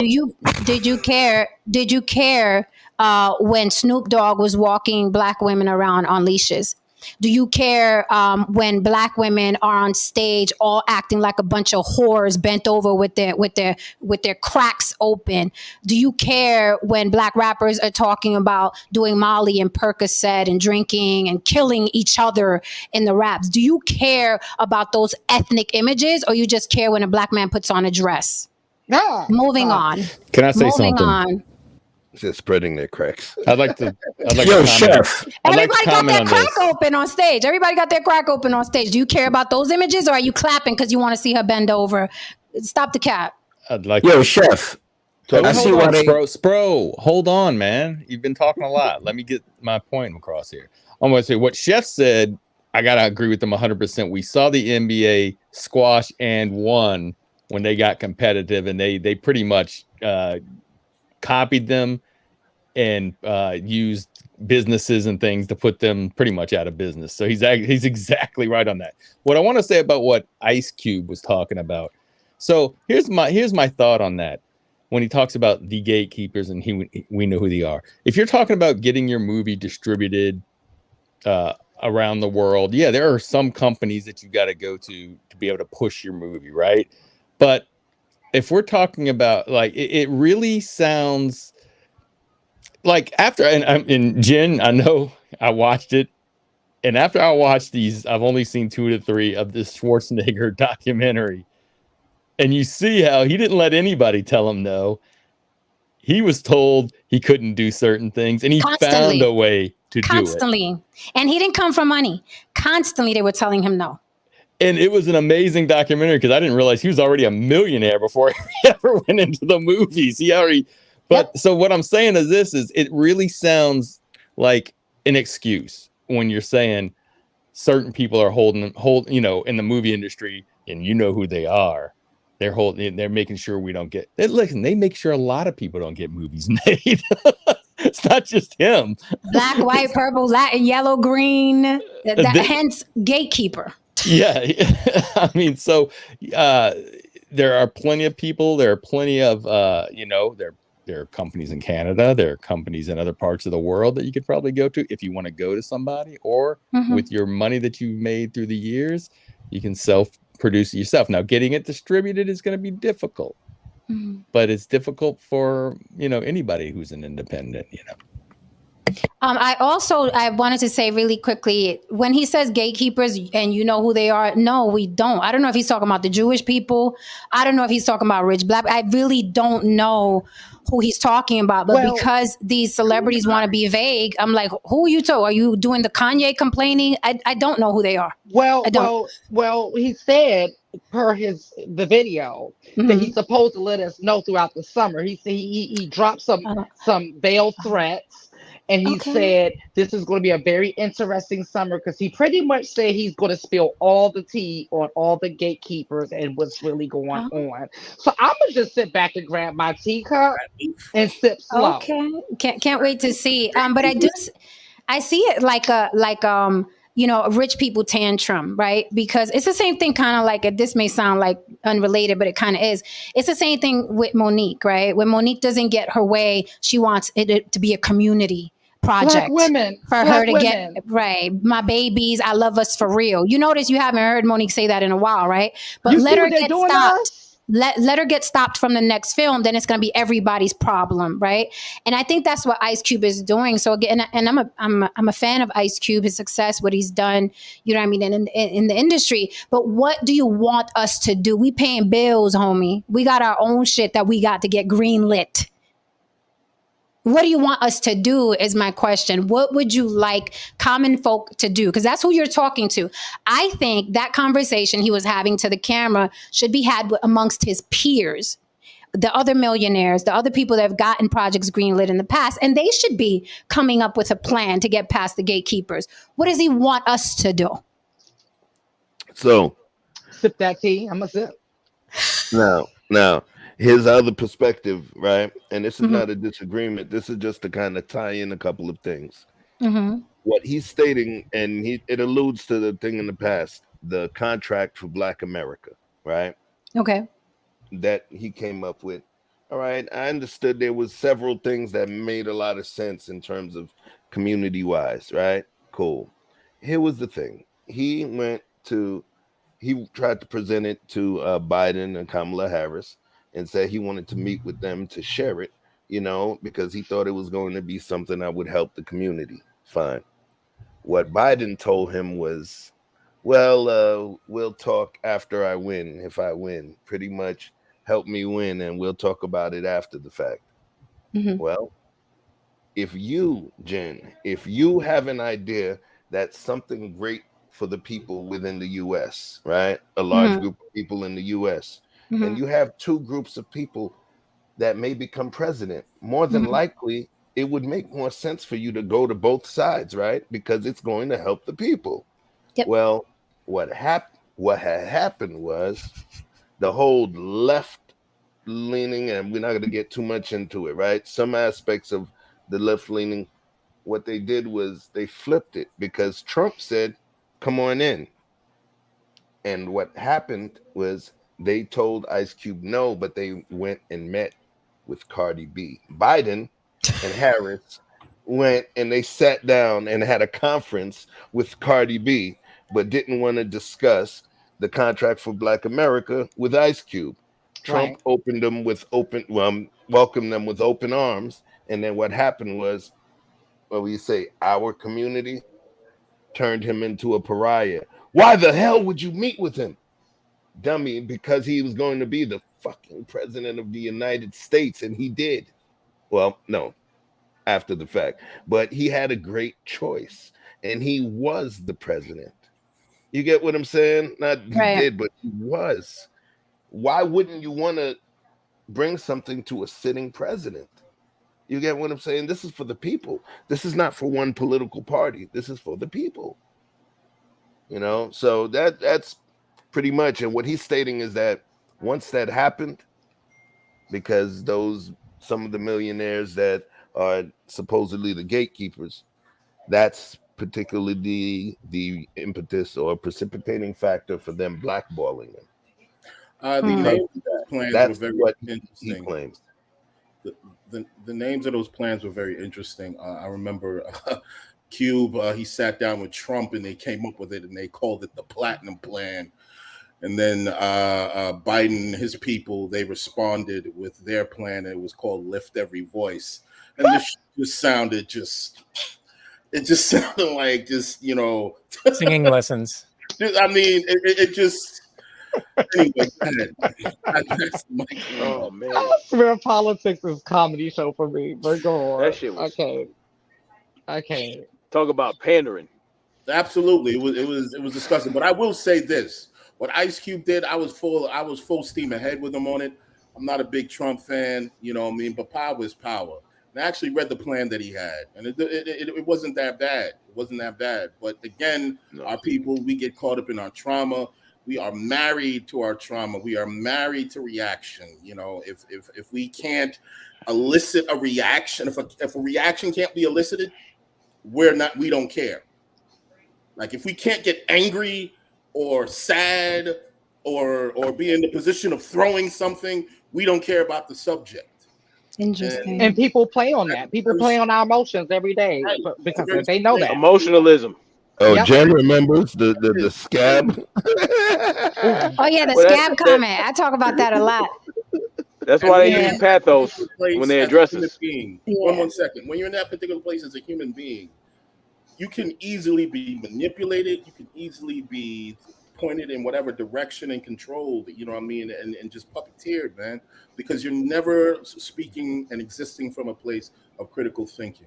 Dr. Khalid Mohammed said, remote control Negro. That's it, man. That's it, man. I like that. Yeah.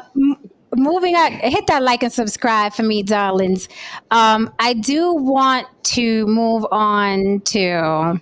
I see in the chat y'all like, but white people. I mean, we're not on the plantation. Get off the fucking plantation already. Stop using them as the moral compass. That's your problem. The compass to everything. Every time something happens, it's like, did white people do it? Then it's okay. Did white people do it? Did white people do it? All right, then. Yeah, it's a go. You know why? Because it's not about what's actually right or wrong. It's about can I get away with what someone else got away with. We talk about justice and like, fairness. It's not really about that. It's about, that person got away with something that I said was bad. I also want to have the same privilege, I guess. Kind of like Trump. Right. Establish the precedent.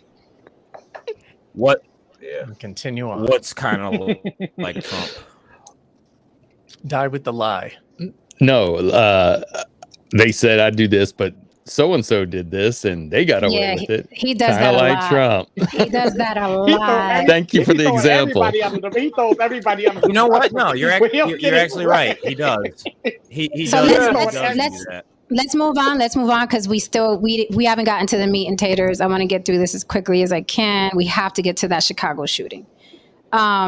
Speaking of the industry, we have two fashionistas on the panel. This Mr. David Hand and Lily Washington. What do you guys think of the BET fashions? If you saw it, I don't really watch award shows much more, but I was wondering, a lot of people, the sentiment online was that the BET Awards are very, very ghetto. I mean, even the ghetto girls were calling BET ghetto. Ice Spice was like, it was fun, but it was ghetto. That says a lot. That says a lot from a woman who bends over as her shtick on stage. And opens her ass crack. And opens her ass crack. So her calling something ghetto is quite interesting. There was a fight. TJ. Well, goddamn. JT, Little Uzi versus Girlfriend.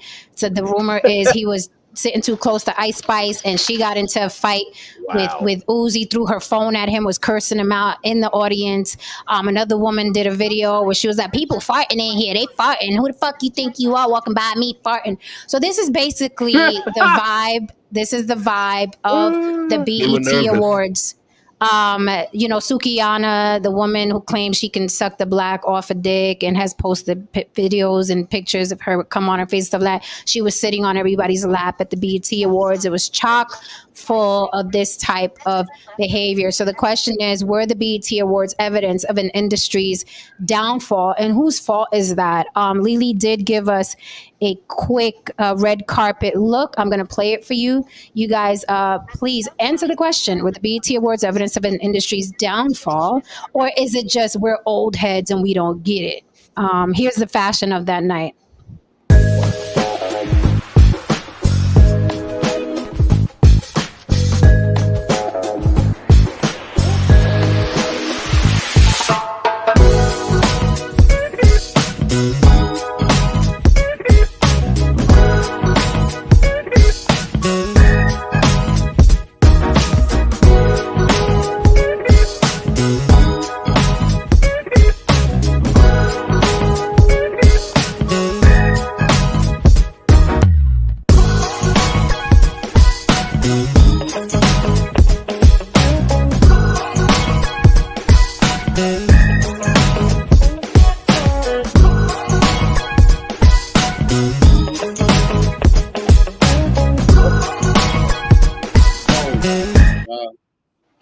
All right. Now play the fashion.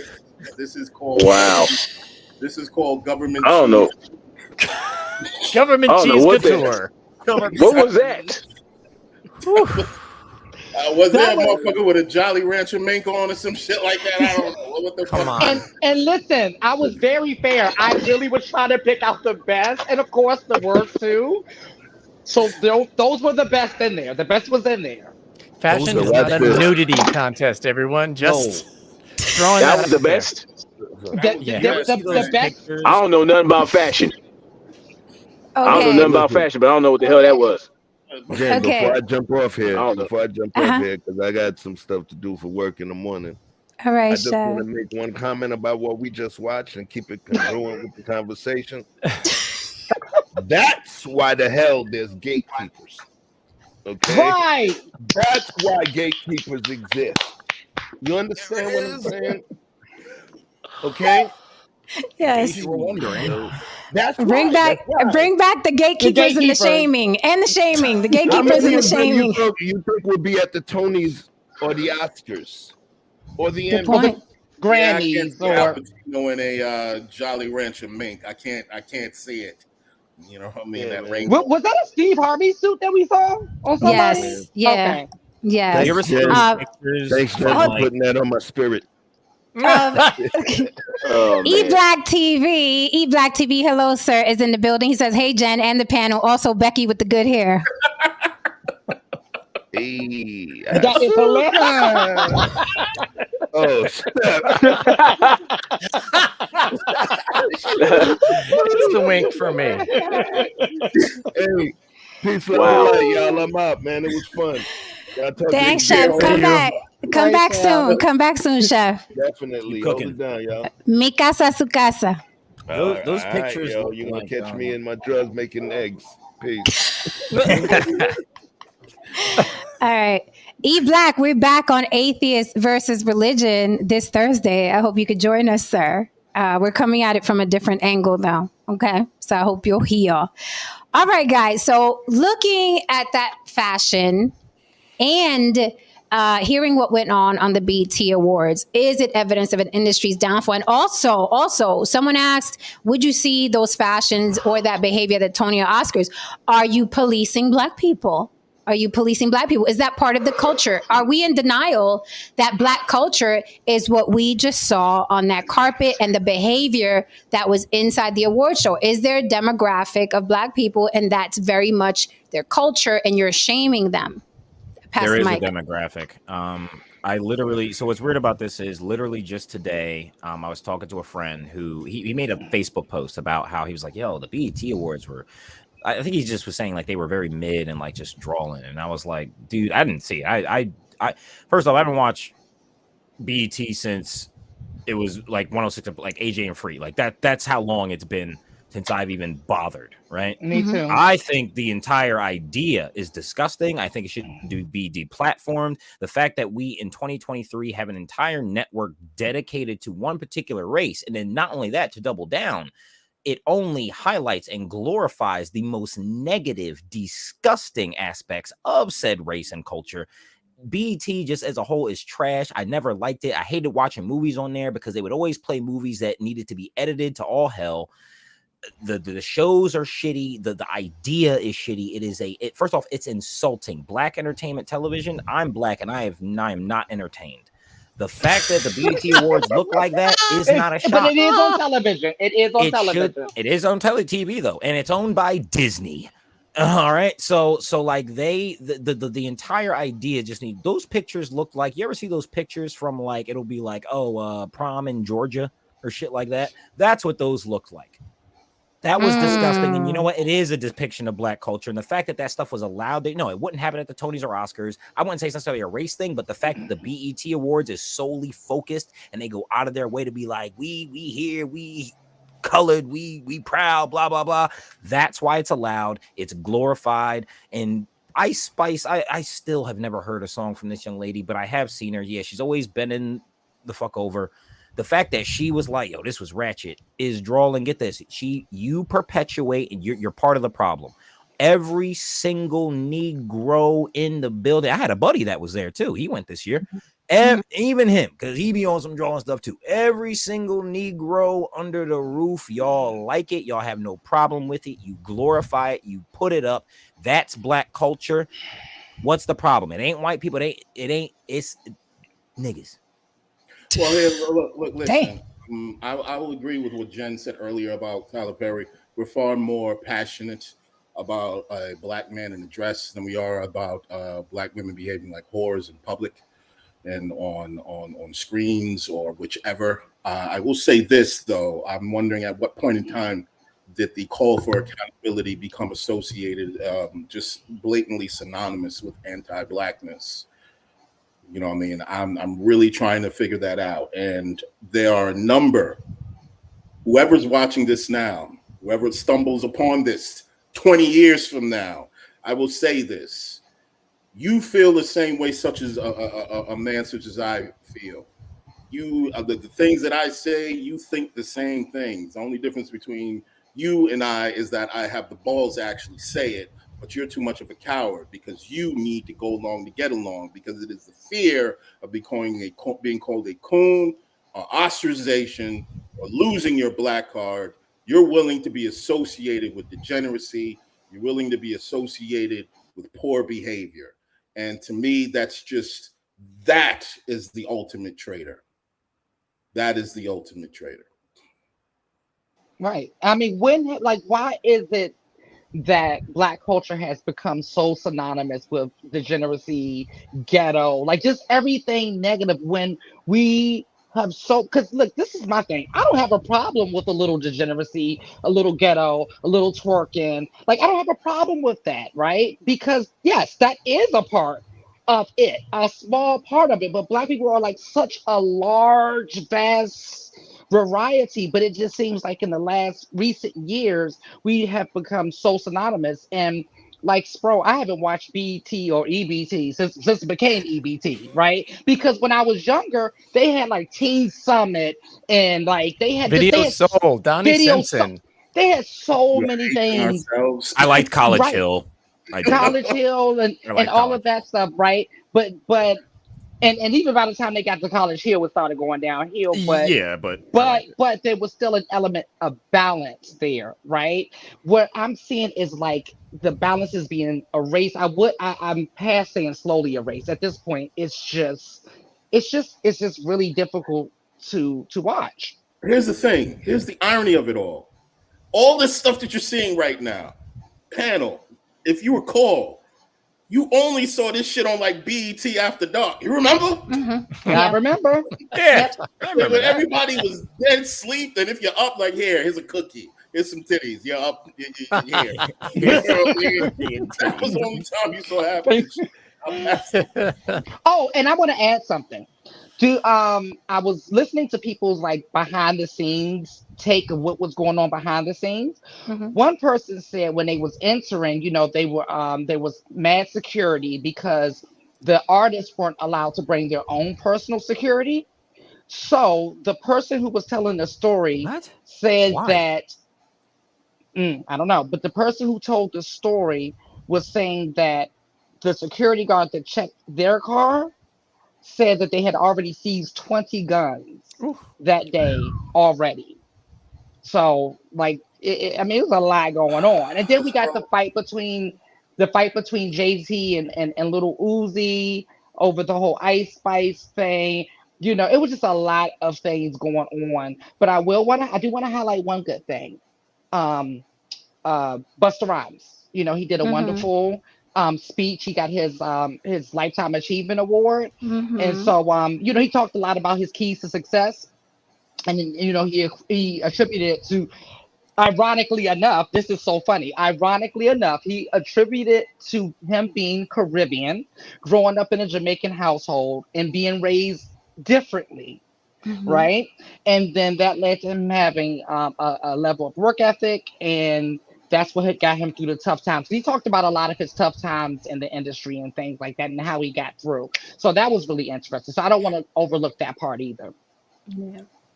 Here's the thing, and I'm going to address this. I'm going to get off this topic.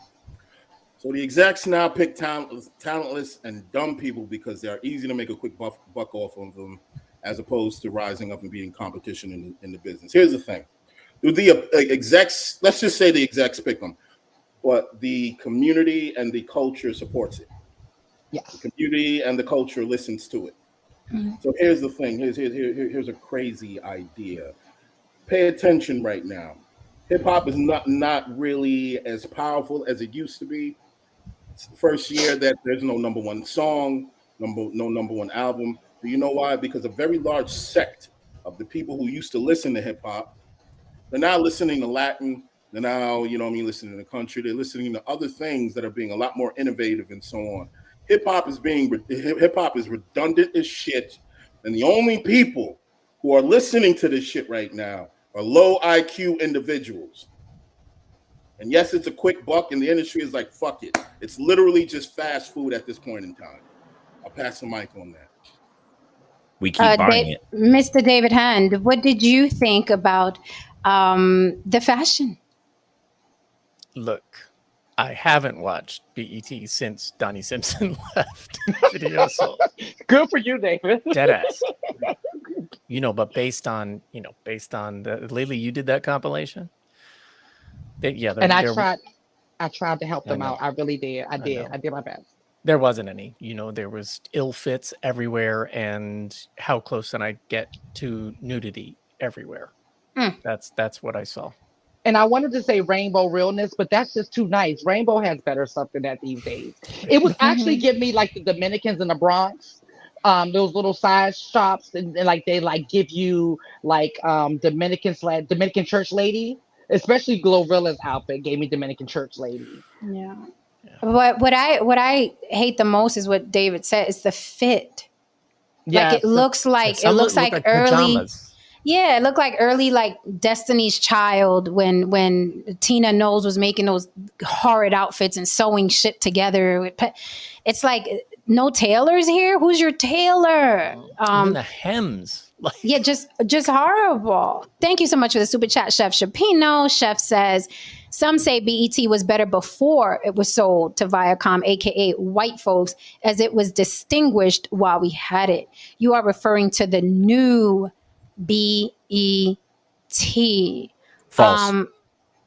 Okay. BET is a concept. Again, it used to be better. BET just as a concept, it is extremely toxic. And what's crazy is Black Americans go on and on about like, we just want to be treated like everybody else. Stop separating yourself. I'm not saying move along with the crowd, but stop. You're segregating yourself. Like, oh, black owned, black this, black that. That's cute and shit. You're separating yourself. Black entertainment, again, I'm a Black American. I'm not entertained by it. It's insulting to me. I think it's shit. They play shit, and then when they do play good things, it's edited to hell. It's bad. You tired of watching? You tired of watching Baby Boys, bro? I'm tired of watching Baby Boy, and I don't like. I can't watch Baby Boy on there because it's hacked to hell. They cut out everything. I want to see him punch Yvette. I don't want to see it quick cut. Right. Punch her like that. So Ish says it's a new trend with events that your personal security has to wait outside. I can see why. I mean, because your personal security is usually Pookie, your cousin Pookie, that got the Glock on him. That was just about to say that a lot of these entertainers, they do not have the money to actually purchase a respectable security service. So it's their brother or their whomsoever who just came home. Got 3 bodies on him, and he's ready to, make it pop if shit goes down. So guns that were seized. That's the crazy thing. It's like, aren't you all? This is a room of professional Black Americans, right? And y'all show up strapped. Like, Don't you know that you're not going to be allowed to go? Like, you show up, and like a lot of for a lot of these, especially the rappers, a lot of it is just so. It can be a story. Yeah, I had the strap on me. I mean, they took the burner from me. Like, I mean, but like I stay strapped because just so they can say it. That was really good, bro. That was really good. You did the mumble real well. You sounded like you had like a pint of lean. You gave me like an ounce of weed. I really loved it. You did a great job. All right, guys. If you are lurking, hit that like and subscribe. We're getting into the main topic tonight, which is no charges for Chicago mother-son shooter duo. No charges for Chicago mother-son shooter duo. I'm curious to see how the panel feels, what sides we're on. I'm going to say this and pass the mic. The other day, I was telling women, I went on a rant, and I was telling women that a lot of these motherfuckers are not going to know how to act around you. So get strapped, get insured, get your CCW, get registered. I said that, right? Because one day you may have to put a hole in one. And this is exactly what I was talking about. This woman, no matter how they tried to paint her, is not a two-bit thug that was carrying a gun for no reason. She was registered, okay? The gun was registered, okay? And I will pass the mic on that, but I am glad that this happened because it is an example of what I was saying the other day. A lot of these dudes are running around hating and loathing women, and that is how they're going to approach you, and you may have to stop a clock. Yeah, I'll pass the mic. A lot of men are definitely unraveling right now, and we've been talking about that a lot in the last 6 months. There's been a lot of unraveling. So there's a lot going on here with this case, right? And there was conflicting information, but I went back and I was able to kind of get the gist of it and boil it down, because and some stories were saying that she called her son in. Then there were other stories they cleared up and said no, her son came in on his own. Now, because like that does kind of change the situation, because people was like, well, why would you involve your son and put your son into this type of situation? But then if someone's son walks in and see that his mother just got punked, that's a crime of passion. So I can see why the judge would say, okay, because I always say you can't attack somebody and tell them how mad to get.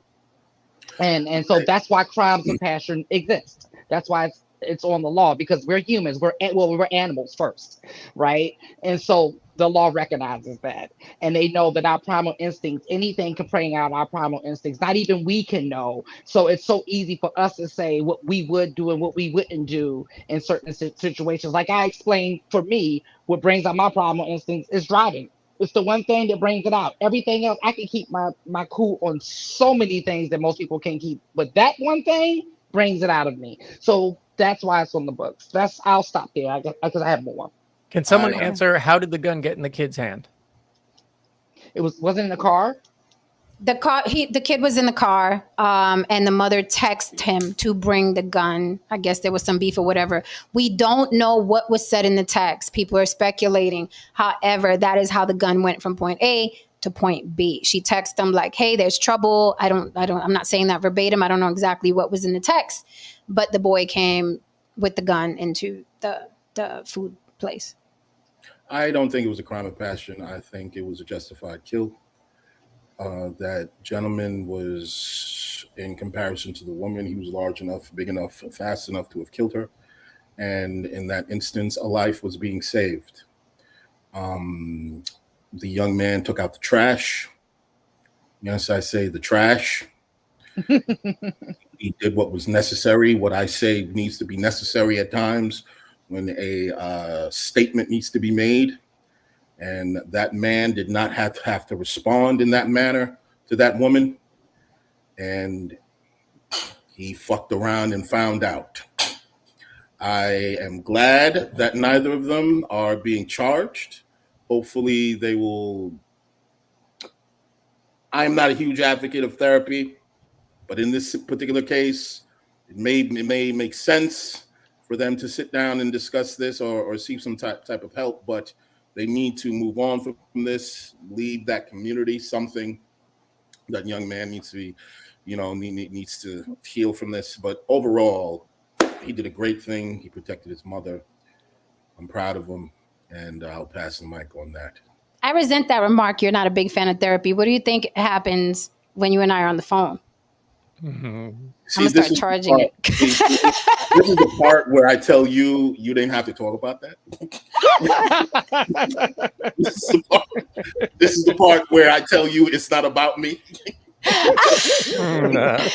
Okay, so all right, so let's pass the mic. I see the chat is saying, Dawood says, no charges, not happy. But I understand Jeremy was doing too much. Keep your hands to yourself. Or my Vegatron says, the only thing I disagree with is her putting her son in that situation. I can't ask my child to do that. Passing the mic, guys.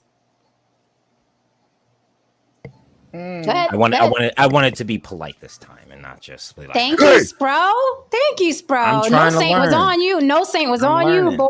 And I was out the way. I was like, I know he's light skin on light skin violence. Right. No Saint becoming a New Yorker day by day. He sunned the shit out of me earlier, so it humbled me.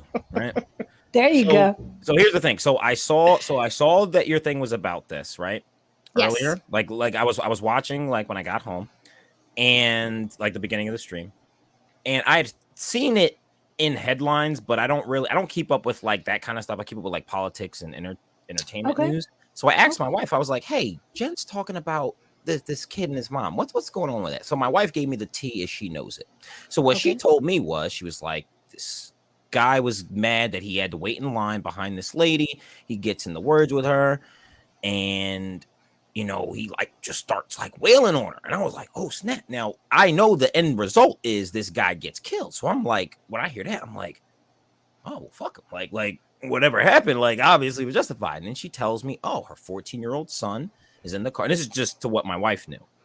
And she apparently saw like the whatever video there is or whatever. Yes. Comes in, bomb, right in the back of the head. Bull gets dropped, no charges. So when I heard that initially, my whole thing was, you know, didn't go the way I thought it was going to go. However, you know, and this is how I thought before I got some more information from you guys. I was like, you know, I can dig it. If I was a judge, there needs to be some kind of thing. What I said was, I was like, I would give my mans, just to be safe, to be fair, and like just looking at the law, life was taken. Yeah, I mean, you're 14, you have a firearm. I mean, that's strong. We can't act like that's okay. I was like, yo, give him a month in juvie. I would order him to take therapy, because something like that, which is why when Haran said that, I was like, yo, I literally, just from the little bit I knew, and I didn't even have the whole story. I was like, yo, just don't hang the kid, you know, a little, put him in timeout or whatever, just to be, for technicality's sake, order him to go through therapy. And then other than that, hey, I can dig it. And what I don't like about this is one of those stories where people who lean a certain way politically will see something like this and use it as, they'll be like, oh, you see, there go those leftists again, just not caring, not giving a fuck. And I'm not gonna lie, a lot of my opinions, like if you look at my channel, a lot of my opinions get categorized as being far right and blah blah blah, just because of the weird culture war that we're in nowadays. However, I would categorize myself as being a true liberal personally. And something I've noticed nowadays, which you guys heard me talk about several times here on the panel, is I'm not adopting any categories. I'm addressing each point, and I'm noticing just weird biases and finger pointing on each side. And this is one of those stories where, you know, it's a black woman, and you guys already know I'm not on that race shit, but let's just be real here.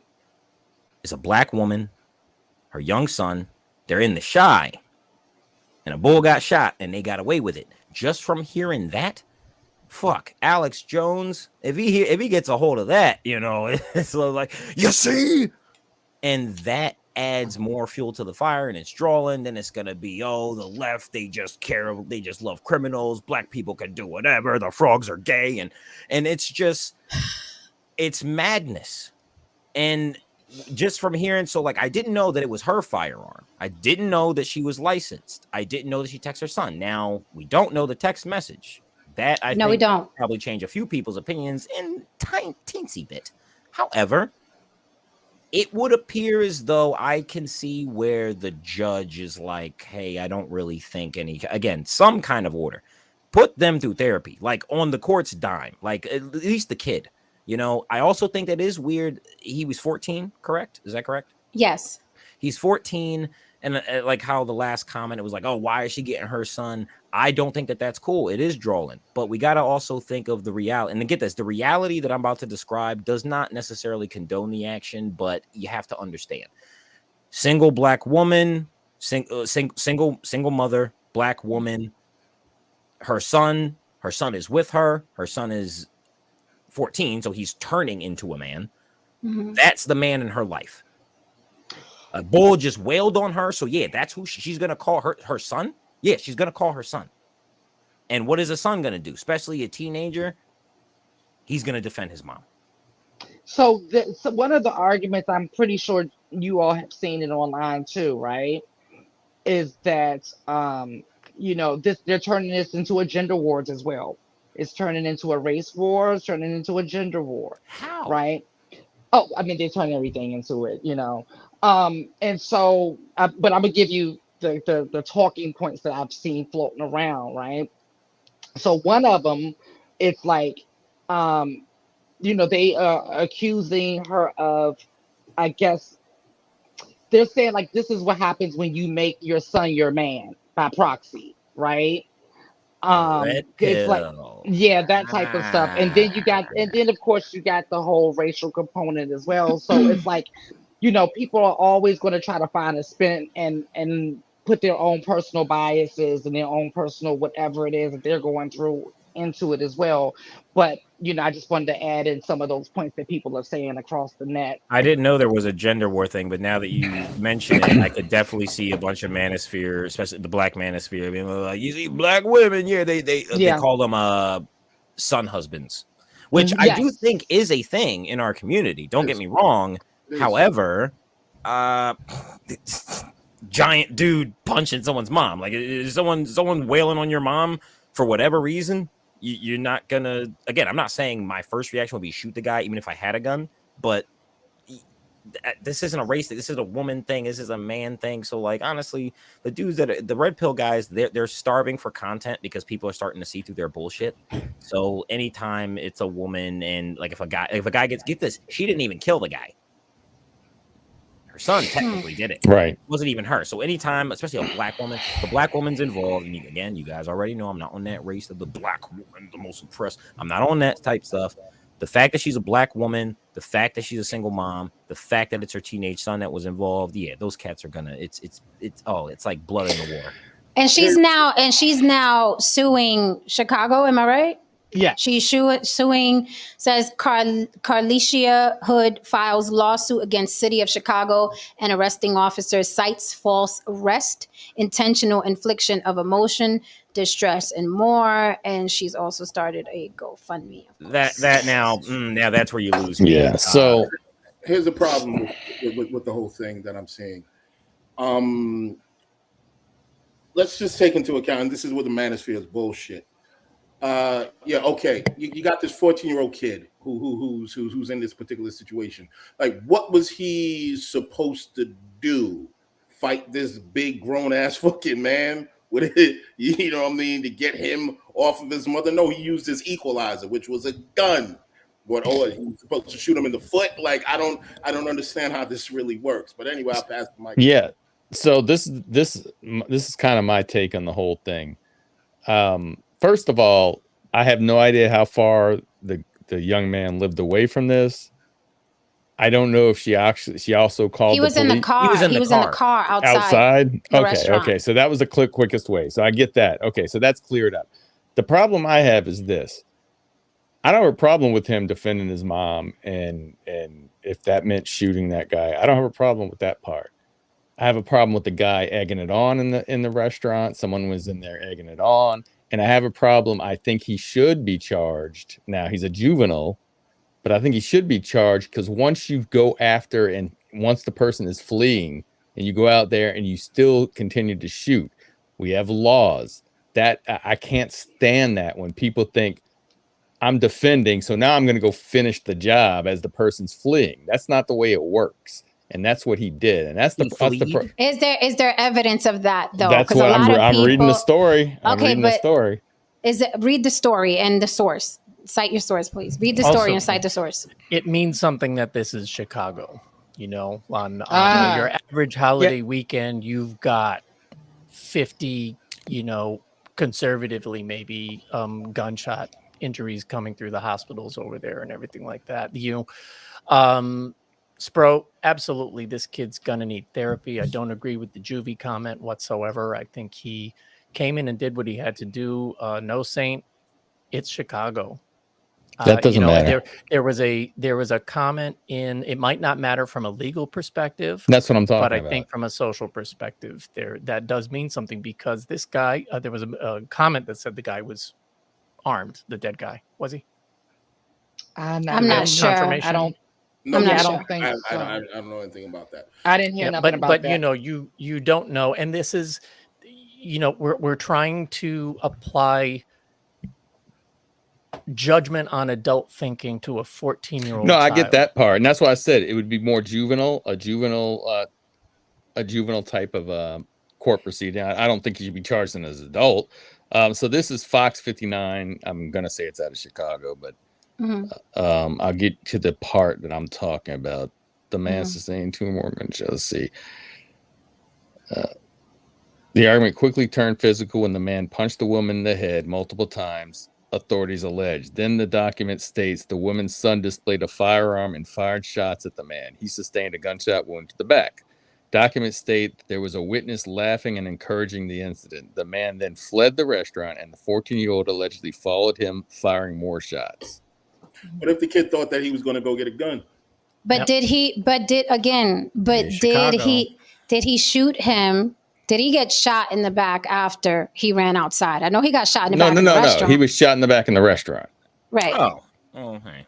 Right. Yeah. And Because the how gun came and out and he he turned around. no But he I'm got shot saying- and he got shot in the back in the restaurant because he Yeah. was busy pummeling a woman. No, I That's- got that part, and It's that's not why like I he told you. turned around and cowered. I know, No, but you no, said no. shot in the back. He got shot in the back, so the son could get him off his mother. Yeah, he I wasn't told you I agree. I fleeing. didn't have a problem with that. The part I Okay. have is him following outside and continuing to shoot.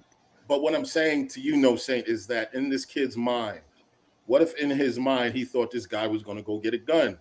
What if he thought that he was going to go get his shit? Like, No when Saint, the you're shy interacting is with I know different. there's a lot of what ifs, This but is what like I'm if we saying. applied the This is what I'm same thing to police officers, what if This is this what I'm guy? saying. Let me go Nah. shoot him as he's No, running. Saint, you gotta think No about Saint, where he here's what I'm is. saying. You Here's gotta what I'm think about saying. where he No. is. Here's what I'm saying, No Saint.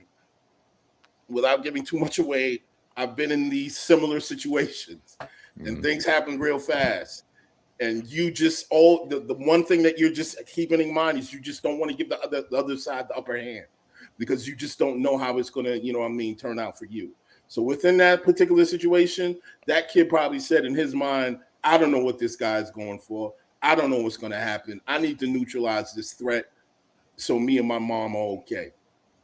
That could have been happening in his head. Where in Chicago did this happen? I don't know. Chicago doesn't- was good It, enough for it me. wasn't. Yeah, I'm right. It Chicago wasn't in the is suburbs. enough. It wasn't in like. But No Saint, I don't know if you've ever been to Chicago. I got family in Chicago. I got family that lives in It was a South Side Bridgeport. restaurant. It was a restaurant in Whoa, the South Side. Southside, okay. So Oh, I got yeah. family in Bridgeport, which is in Southside, and I'm telling you right now, it is like a third world country out there. Again, I agree. Like I said, I don't know if my first reaction would be like shoot the bull, but I'm telling you, I'm in North Philly, and I'm saying that's my reaction. In the Shy, like I said, I got family in Bridgeport. Bridgeport, it's savage. It is. My Oh. friends that live there, they don't even go outside unless they have to. You can't go outside. You can't. They tell me Whenever you I go to can't see go my outside. I don't go outside.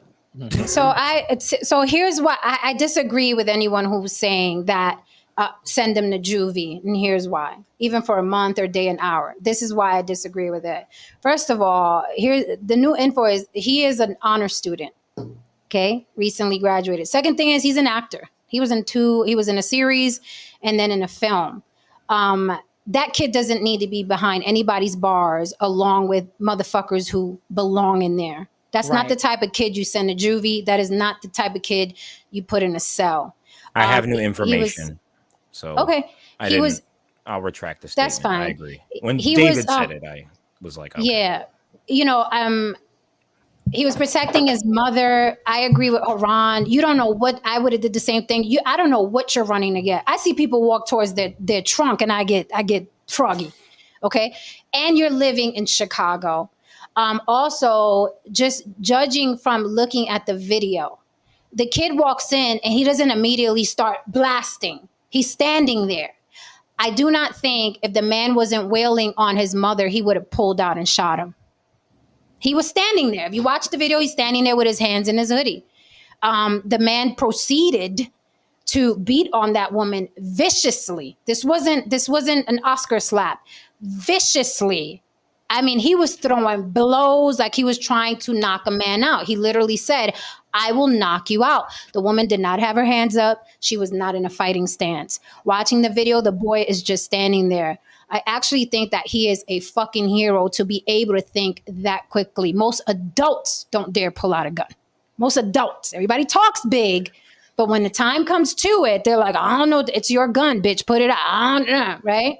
I just think said that the same kid, thing. You're right. I think that kid is a fucking hero. He was smart enough to wait to see what was going to happen.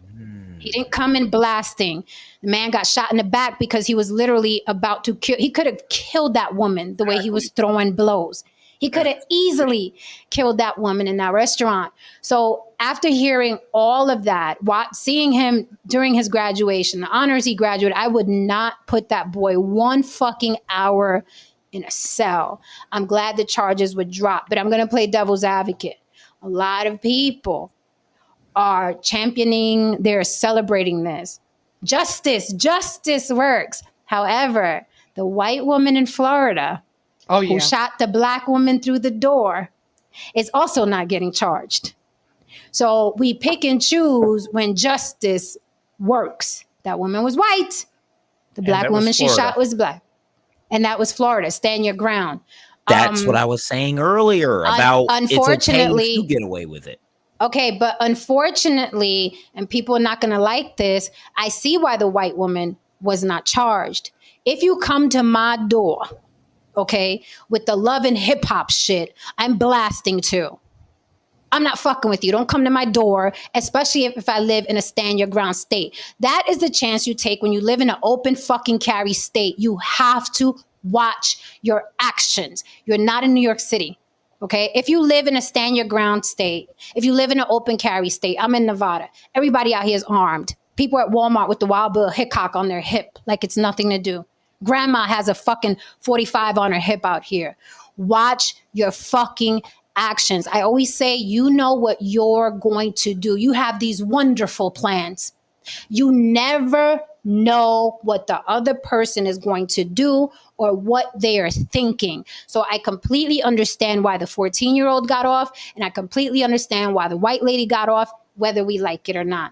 I get it, but I would not put that boy in a cell for 1 fucking minute. Not that kid. Now, hella therapy.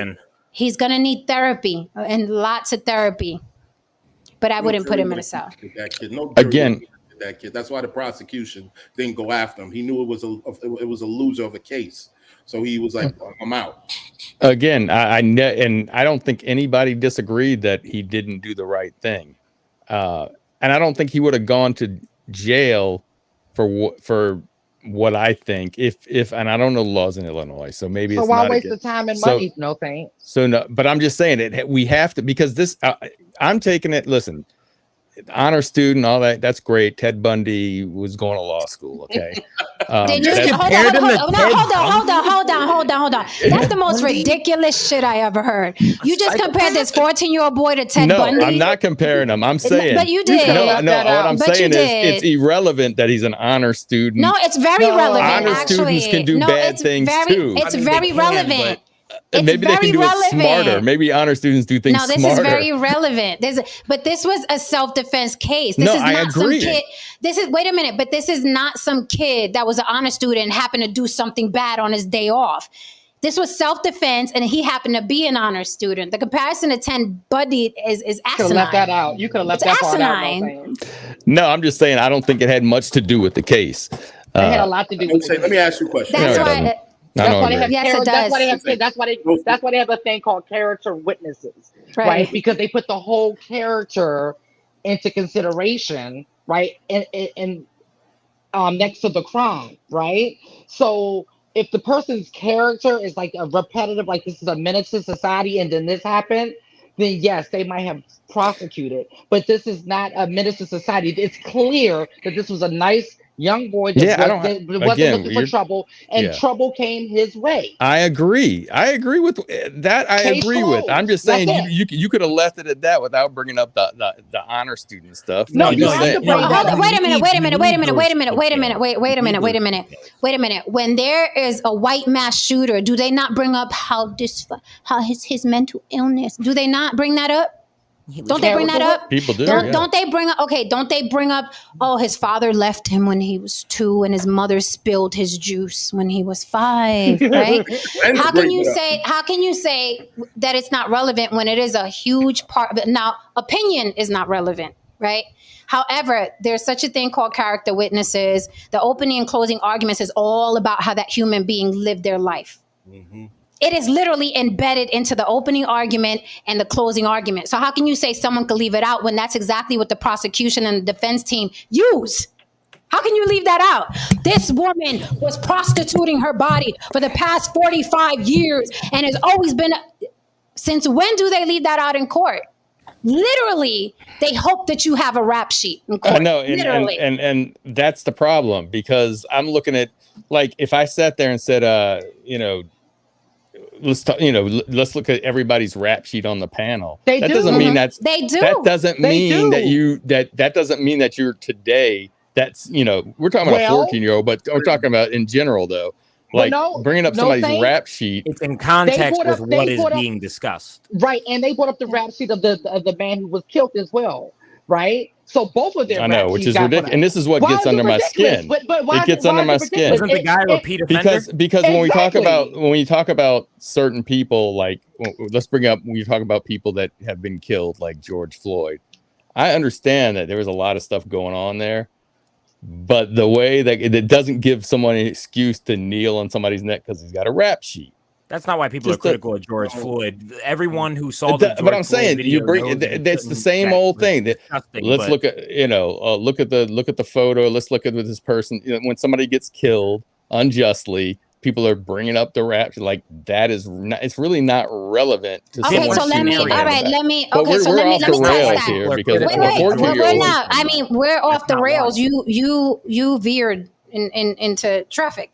So let me ask you this, No Saint. Let me ask you this, since that's irrelevant. One of your sons, or if you had a daughter, because I don't like personalizing shit, but whatever. If you had a daughter, let's say you had a daughter, right? And she brings home a boyfriend. Now you hear in the neighborhood, this guy has been robbing people. He's been to prison 2 or 3 times. He's come tatted up, shaved head. He used to be part of the Aryan Nation, right? Now he pulls up to pick up your daughter. Are you going to be like, doesn't matter that he was into that stuff? Go ahead and see you later. Be home by midnight. You're not going to do that. You're going to judge, and you're going to judge with a fucking big gavel. Stop the cap. Stop the cap. No Saint. When you go to a job interview, you know what they ask for? As you know, they ask for your resume. Yeah. And your Yeah, social they media, do. and they go looking at your social media. Yeah, No, they ask about everything. They look at your credit. Have They you look ever at been your incarcerated? credit. When you get an apartment, have you been evicted? Right. Exactly. Yeah, that's true. That is Exactly. true. So That when is you're true. in a- Don't say dating nowadays. So how many bodies do you have? No, So- but like, go ahead. But if you're an aggressor in a crime, it is, it goes with it to go look to see, is this a pattern? And yes, it was a pattern. Do you look at the young man? Is this a pattern?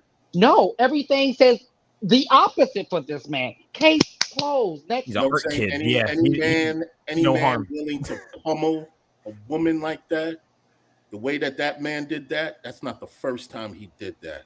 He's used to doing that. I understand. And he was I- triggered listen, you not guys. by physical violence, but he was triggered by words. I totally understand. And Like a bitch. again, I'm on the side. I don't think the 14-year-old should be in jail for defending his mom and shooting the guy. That's not That's what I not. just See, I said. am a bit of a troublemaker. Has And everyone I'll- on the panel seen the video? Yes. Okay, I I literally saw that. just a few Shit, minutes that's- ago Mhm. watched it. I don't know if you saw my face. I hadn't I seen it. didn't. Like I said, I got the tea from my wife. Yeah, okay, yeah. So first off, I retract my statement. David, when you said it and you were explaining yourself, I was like, oh damn, yeah, I'm wrong. Yeah, I would, if I was a judge, son, you need to go to therapy. And that's about it. Yeah, because like there's no like that he was, and you're right. The fact that he was comfortable, Haran, the fact that he was comfortable doing that, yeah, that bull did it before. No, That was brutal. I haven't seen men fight men like that in a long time in the street. Very He was rarely like- he was seen like that straight- kind of thing Those before. are straight shots, man. I've Yes. seen that in fights, and I'm like, no, those are the haymakers. Those are killers. He's trying to take her out. Like If that was a dude Yeah. in front of him in line, I'm not gonna lie, we would probably all laugh about it and be like, "Oh, he got him! Oh my god!" And you guys already know I'm not one of those people who like, "Oh, protect black women." But not saying we shouldn't, but you know what I mean. Mhm. No, cause he wailed at her like she was a grown man. If that was my mom, and I'm not no fighting bull, I'm not no gun toting bull, I would have seen red. And me and my mom, we got a lot. We do not get along. Oh my goodness, I would have. Oh, boy, would have been banished to the shadow realm. Mhm. Oh, and he was. That's Well, not funny. right, he The was. Shadow Realm. He That's was. not. That's an anime reference. I know. I You know know, a one little bit. I know my blurs.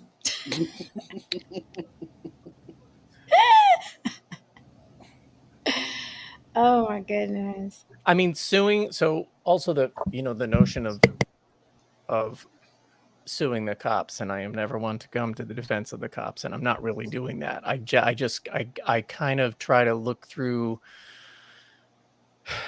that perspective of law enforcement. They are, rounding up everyone and locking everyone down until they can, find some facts. And, so I think the police were policing there, and they locked up the wrong person. But I don't know what kind of success she's going to have in that suit for that very reason, right? The police are going to generally take your gun and hold you down and figure out what's what, and release you if they feel that they don't have a charge against you. So historically makes sense from what we see the police do all the time. Right, because somebody was murdered. So Or what I'm they thinking should like do. it's protocol to at least take them in and like, hey, what happened? Let me get you out of the story. Yeah, I mean, because I don't think like they're just coming into a crime scene. They're just coming But into a crime scene. I will also, on the counterpoint, I think what might be on your mind, Spro, is what happened with Mr. Neely here in New York, and the white man that choked him out for 15 minutes, acting like he didn't know someone dies when you restrict their airway for over 4 minutes. You know what I mean? That motherfucker was let loose. Of course, he had cops in his family. He had NYPD in his family. And I didn't know that about that, because that particular instance, like when I heard about that, I was like, oh, messed up. However, just from character witnesses, it was mainly the character witnesses and stuff that convinced me. I was like, again, which now in that case, I think some kind of charge. However, in my personal opinion, I don't think, hang the guy, his whole life should be, but no, sometime, because he did take a life.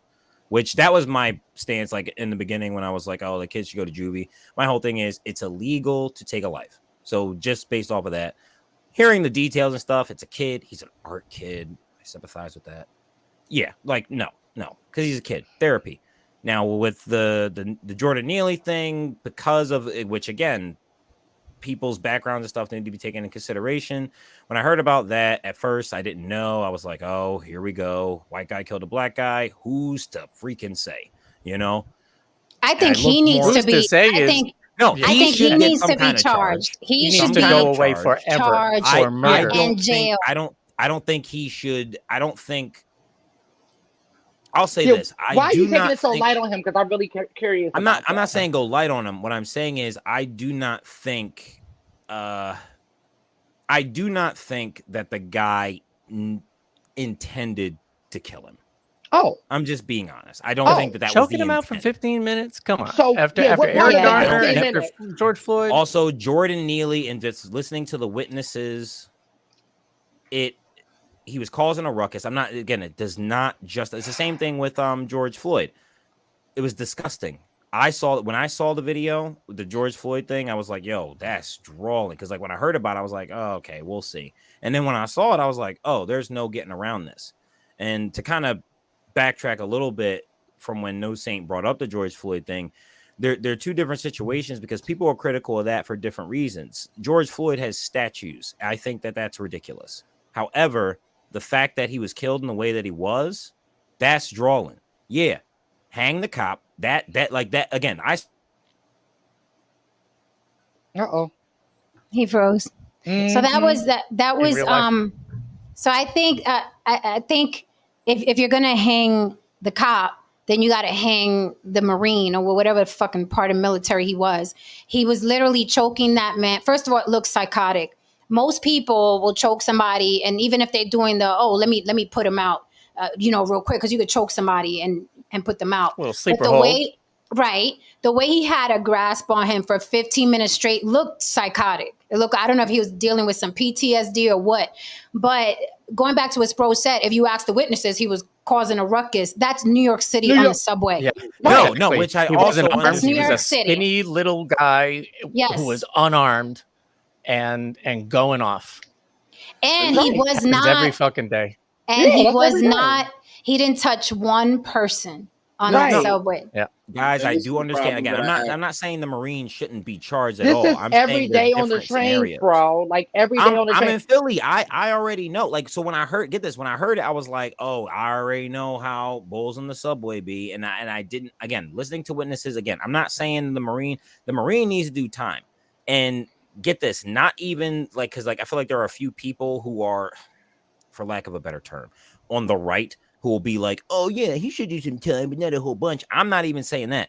He should do some time. What I'm saying is I do not think Bull intended. I'm not saying he wasn't stupid.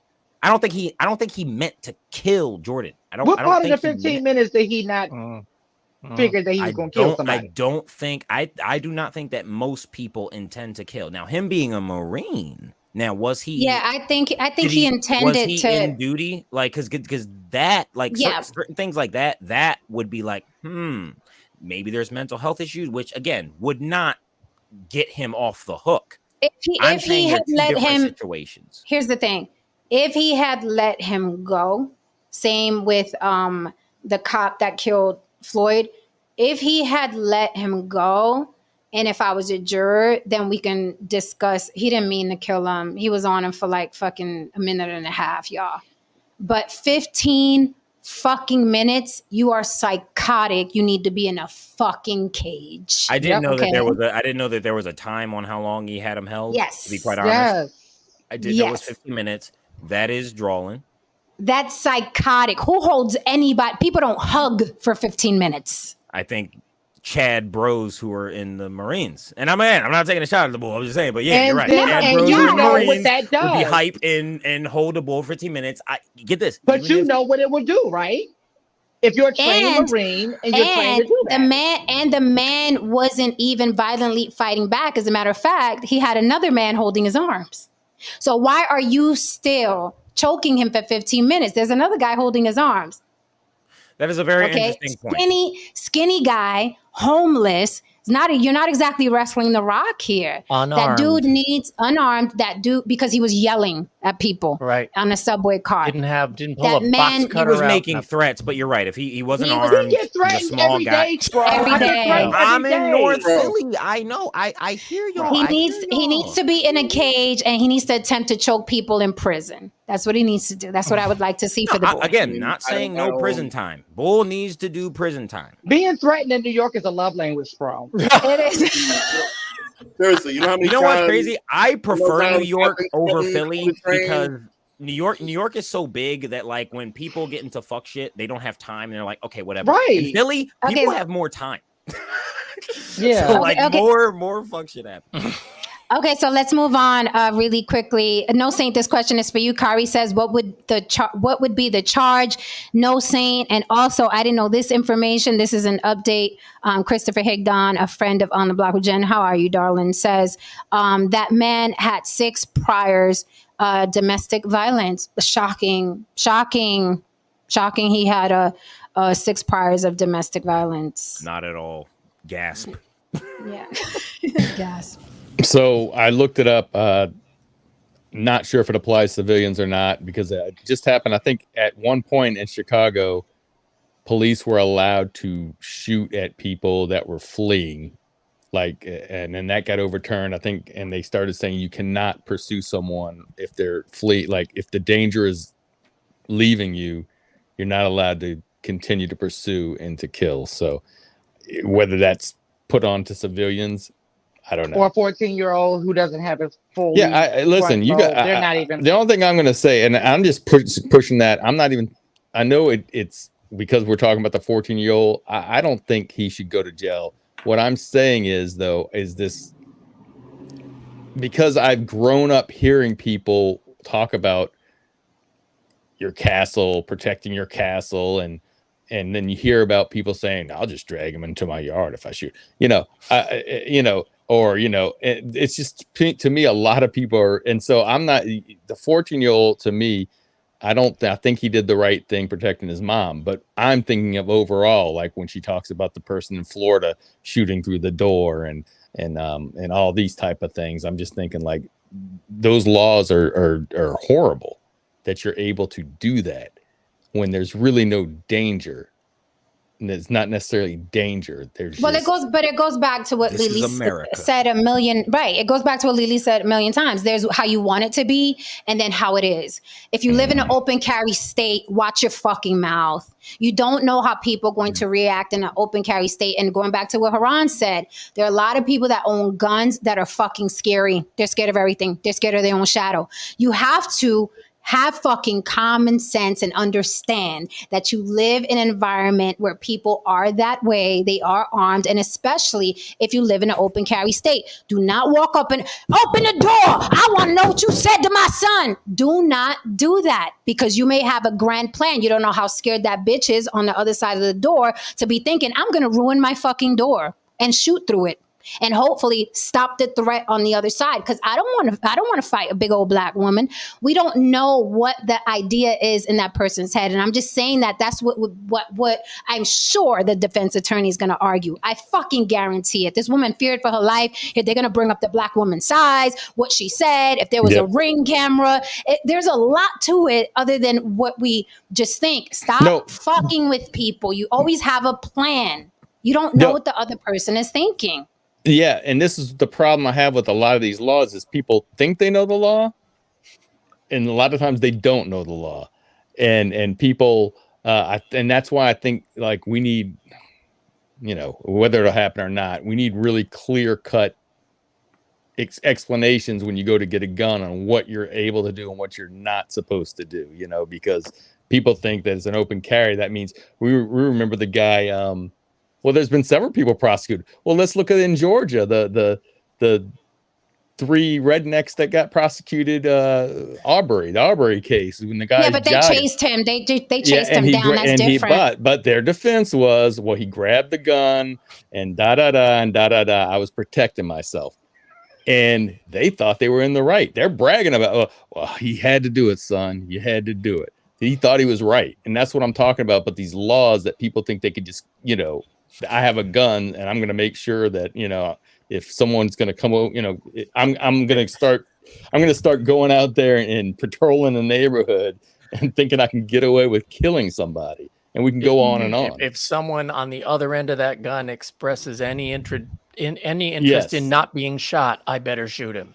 Yes. Well, here's the thing. Here's the thing I tell people all the time. There's the law, and then there's the story. There you go. And then this was the situation with the kid. The story is he was protecting his mom from this big black dude who was almost ready to kill her. Law be damned. No jury's coming for that kid. Christopher Higdon says a proper chokehold will cause the person to fall asleep in 4 seconds. There's no way a Marine doesn't know that holding the choke for 15 minutes would not have killed the young man. I already admitted I was wrong. All right. Give it a rest. Can we give a round of applause for Chicago, because like their mayor is like a heroin addict, and like the fact that they actually for once justice was served.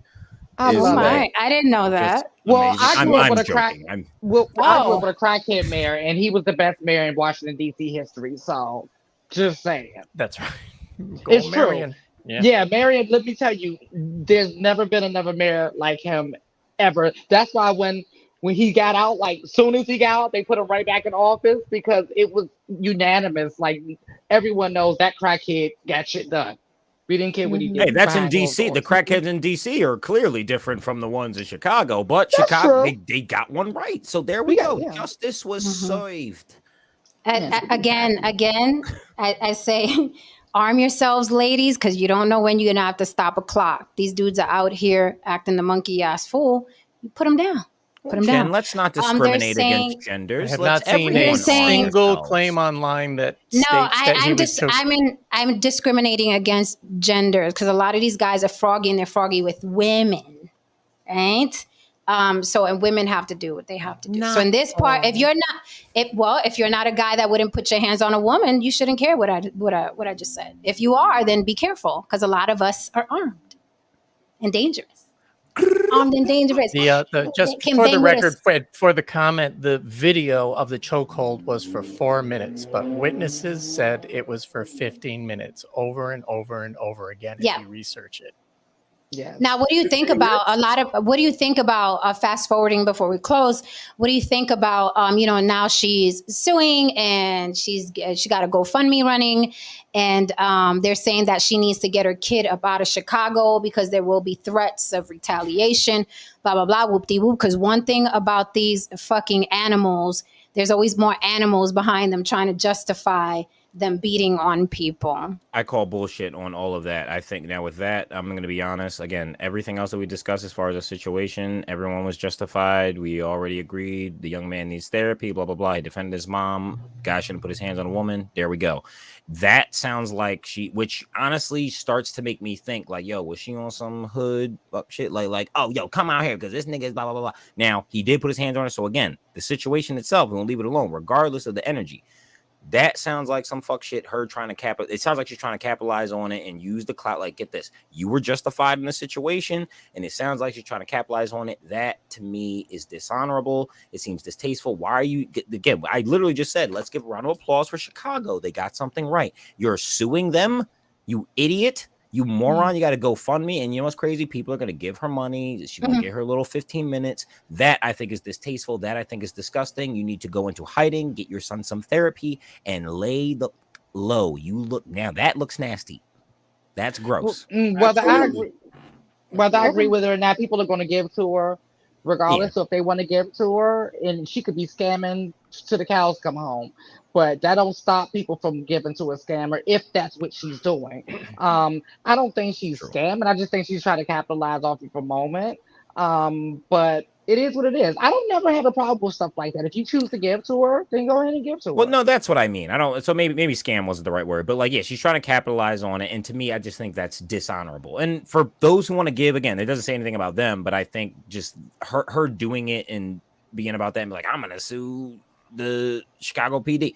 That it's dishonorable because you get this because any other time the narrative is black woman's down, they arrested this young honor roll student, this art kid, they arrested him for defending his mama, blah blah blah blah blah. You won. And get this, not only did you win, not because of BS, not because like, oh, they're black, we don't want to get called, you were justified. And now you're that's what I mean, dishonorable. Yeah, if y'all want to give your money to her, can't be mad at the people who want to do that. That's their free will. And even with her, again, not a scam, and Nicki, but it's capitalizing. It's nasty. Nicki Minaj already offered to pay for the boy's college should he want to go.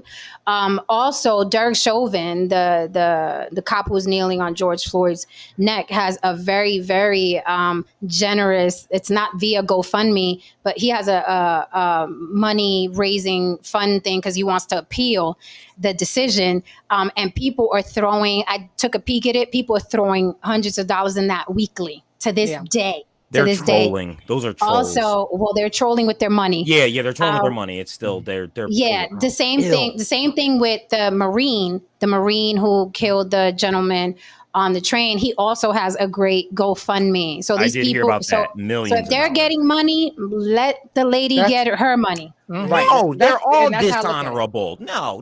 Again, okay. but regardless, if you think she's dishonorable, don't give your money, and let whoever wants to give their money for whatever reason they're giving it. Nothing against the people giving the money. I will continue. She is open to criticism. Every human being.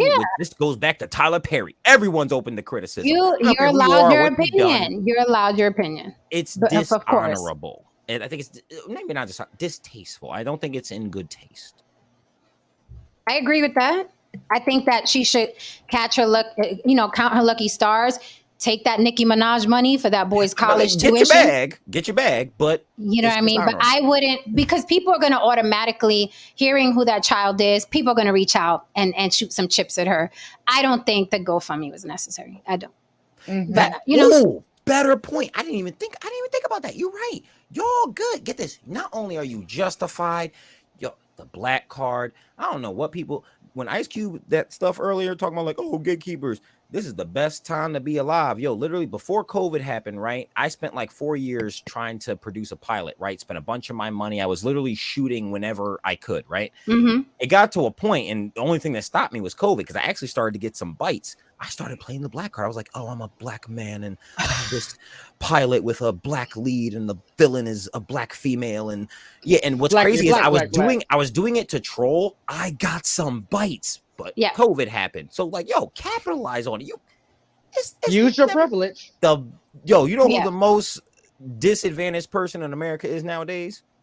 Straight white males. I've never been so proud to put I'm black on a job application ever in my life. No. I'm talking social currency. We're seeing not gonna do that, man. Oh, Ron, come on. If I say I'm black, come on, I can get away with whatever. That's a show. And that is a show. Who's for the white man? What topic? The most disadvantaged man right now is a straight white man. That's a topic. That's a debate. I say that when people say that, right. No, but I've heard it said before. Seriously, I don't get what people are saying. Like, I'm like, the government is still disproportionately white. Every industry on the planet is still disproportionately white. So I don't know what people. When people say that, I get confused. Again, I'm joking, but even when I say that, I mean like culturally. Like certain things we're seeing, again, it's not overall, it's not across the board, and I'm not saying 100% complete. Like a piece of me is kind of fucking around. Wow. But I'm telling you, I've heard it. I think that nowadays, though, being a minority isn't as bad as it used to be. I think that in some cases I can get away with a little more. In some areas, not every single area. But I fail to realize at what point was it disadvantage to be a straight white man? I'll say it again. If a white guy can't take a little bit of criticism in this society, then a black man can't. You ever watch any black man? Yeah, but I'm talking about an advantage with all the advantages that white people have in this country. And no one got an advantage over me. I'm not white. Okay.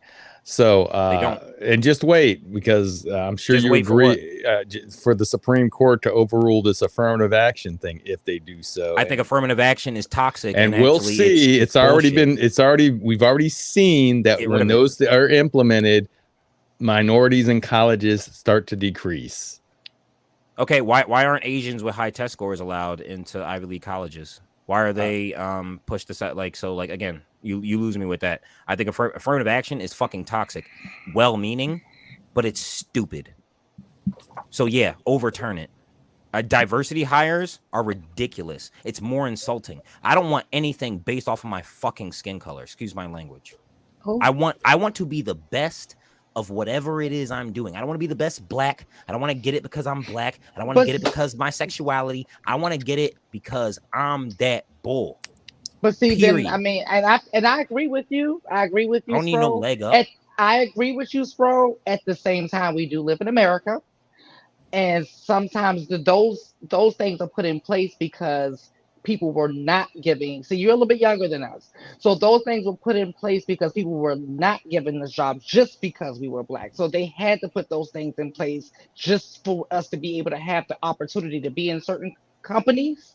Mm-hmm. So to get rid of it altogether will be kind of dangerous. No, I think the time has passed. I think that it is stupid to hire someone purely based off of we people, you get things based off of what you can provide to someone. Period.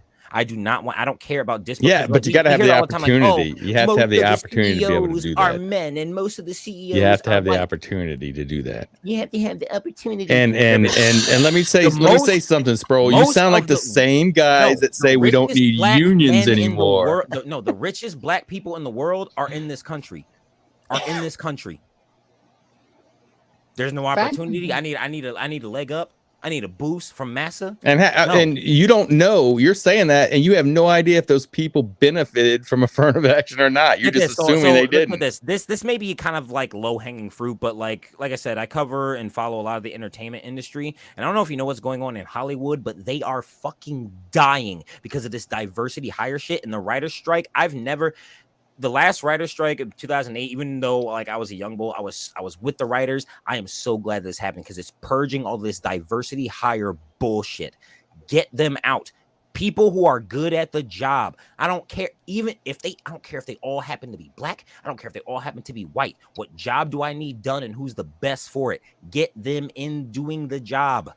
I don't want anything based off of an immutable characteristic. It is fucking insulting. I am so much more than my pigment. I am so much more than who I choose to fuck. I am so much more than what gender I identify as. Those are things that mean nothing. Nothing. They're a part of me.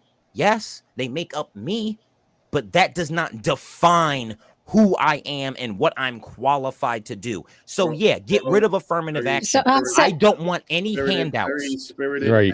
Very spirited So, answer, but there's such a thing as human nature, and society is not a meritocracy. It never has been. I'm not This saying it is is. Get this. What I'm politics. saying is, even This if is I don't get it, called I'm not playing politics. along with it. Now, I'm not going to act saying like that it's a there thing. should be a affirmative action, but politics is real, nepotism is real, all of these things are real. People look for angles. People do what they do because people are people. And no matter how you slice it, even if everyone was white, even if everyone was yellow in the room, not every time the most capable person is picked. Sometimes the person who knows somebody who knows somebody who knows somebody is the one who's picked, because it's That called is definitely human true, especially in Hollywood. Hollywood's So the I one get. place you can I mean, I get both points, and honestly, I agree with both points. Spro is the attitude that we need, right? Because the other half is still waiting for the reparations, right? While their children starve and there's no generational wealth being planned, or so I'm with. If I had to pick one, definitely going with what Spro said. Yeah, shit is unfair. However, no one's stopping you from doing shit. We hear a lot about redlining and gatekeepers and whatever. The truth is, Tyler Perry fucking shut all that shit down, whether you like his wigs or not. He proved that fuck the gatekeepers, okay? So, and he came after Ice Cube. Ice Cube was well established in the business. So with that said, I agree. I get it. Yes, Lily, there was a time where we needed all of that. Absolutely. But then it just, again, the pendulum swung and now people are taking advantage of because I'm black. No, it's because you're stupid and you have no self-determinism. That's why, right? That's a good way to word it. I think we actually might all agree. But no, we do agree on that. Yes, we definitely do agree on all of them because the pendulum has swung. And that's what happens. It starts on this end, and then it hits a middle where it's actually like, okay, this is cool. We can live with it. And then somewhere along the line, it just you're like, what the fuck happened? How did we get all the way over here? So yeah, we're all the way over here now. So I get what you're saying. We lose our way in trying to correct. I don't know. Right. I don't agree with this. Byron Allen's using affirmative action to get a TV. So Byron Allen got bank. I don't believe he's using affirmative action to. So I'm going to read the statement before we go. Nicki Minaj says that 14-year-old boy that backed that hammer out when that grown ass man, I don't think it was a revolver, but I digress. That grown ass man was punching his mother in the face as if she were a man, is a true hero. If he wants to go to college, I'd love to help. It's what any son should have done for their mother. She raised a dope kid and should be so proud. Also, God knew before she knew that she'd be attacked that day and made sure they had protection on deck. God is good. Now, I just wish somebody had backed that hammer up when her husband was sexually assaulting a woman, but I digress. That's another show. All right, guys. So closing arguments or we're the fuck out of here. I'm good. Christopher Higdon says he's not using affirmative action. He's using existing case law. I have one last statement. Absolutely. Guess, bro. What you got? I hate to backtrack, but earlier, the Tyler Perry thing. Personally, I could give a shit if Tyler Perry wears a dress, personally. It's acting. I do not care. There have been... Yeah, I'm not gonna lie. I was a theater kid, and I used to pray for like the role to play like a woman. I used to like steal my cast members' dresses and run around. Like Yeah, I would have loved to, because I was an actor. So it's like, yo, like, what better way? I want to get like immerse myself. Like I can dig it. Right. That's not my problem. No one, and I did nothing but praise Tyler Perry. He is from what I can see and what he has said, he is a decent man, a good man who puts his money where his mouth is. And you're right. He is literally proof. Niggas, stop complaining.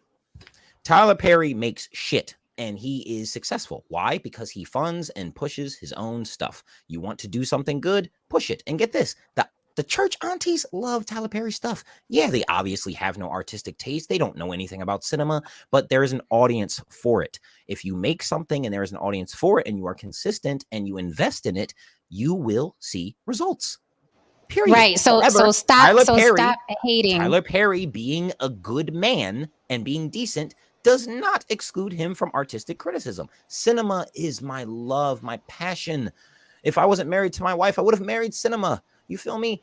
I will criticize art. I will criticize it. I get, listen, and I since we went back there, since we went back there, then we have to cap it with what Lily said.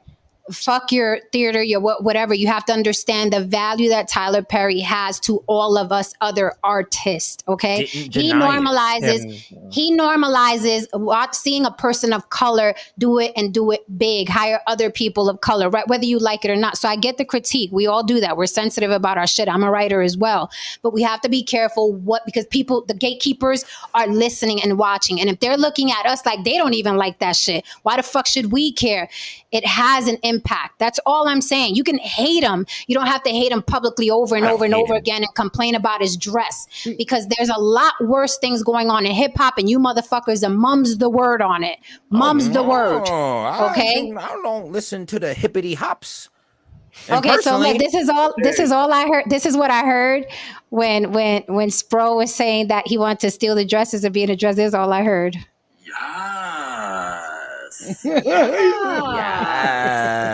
Yes, Queen Slay. They're speaking our language, Lily. I know. I'm like, it's fluent. You are appropriating. Please stop. I feel like I'm home. Wait, Jen, I swear, this time, last thing, I saw a post. Bro, you love to sound of your own voice, don't you? I know, a little bit. I don't know if it was on Instagram or if it was on your community tab. You were in a Tubi movie? I don't think it's it's not binging like independent cinema on Tubi for like weeks now. My wife is like, is it on Tubi or Amazon? It's on Amazon. Which one are you talking about? You posted, you said you gave a few streaming services, but one of them was Tubi, and I was like, oh my god, it was a sequel to some movie, and I was like, I gotta watch both of them. The Bag Girls 2. I played the Colombian drug lords. What a stretch. You know, I'm gonna give you the hey, you didn't write it, right? No, sir. Great, awesome. I didn't write it. I'll say this: Tubi movies, I love them. Oh, then you're gonna love that one, and especially if you're a heterosexual male and you're into tits and ass. Oh, I mean, every frame. That's not why I watch Tubi. Okay, good. Okay, good. So by all means, watch it. Come back with the critique. I'll love to hear it. I did not write it. I did not direct it. And to be quite honest, I was grateful that he literally picked me and hit me up and said, this is you, this is the role. I was not appreciative of not being allowed to really do what I wanted with the character, because they were rushing every scene and it was more about, yo, let's get this movie made and then jump in the pool after. I didn't like that. And I think that's something that Black and Latin people do a lot when they think they're filmmakers. They get funding and money and it's like, hey, let's get together with the boys and shoot a film. And I'm like, I'm an actor. So after a while, I was just like, you know what? I'm just going to give them what they want. Some tits, ass, some abs, some bad curse, some bad words. I'll give you what you want. I'll kill people, whatever. Let's get it done. So watch it and critique it. I'd love to hear it. All right, guys. So we are out of here. Come back tomorrow. There are actually 2 stories we didn't even get to. We covered so much tonight. Tonight was chock full. But I got some stuff for tomorrow along with the main topics. We are going to talk about our podcasters proving the Black community is matriarchal. I have a clip for that. And also, should prison inmates have the internet? I have a very interesting clip on that. So come back tomorrow. We didn't get to them tonight. Block fall back. So we can debrief right quick. Thank you so much for holding me down, chat. Thank you so much for the super chats. Be here tomorrow. Hope you enjoyed. Hit that like and subscribe on the way out. We love you all. Good night. Bye, Spro. Spro is crazy. Yes. He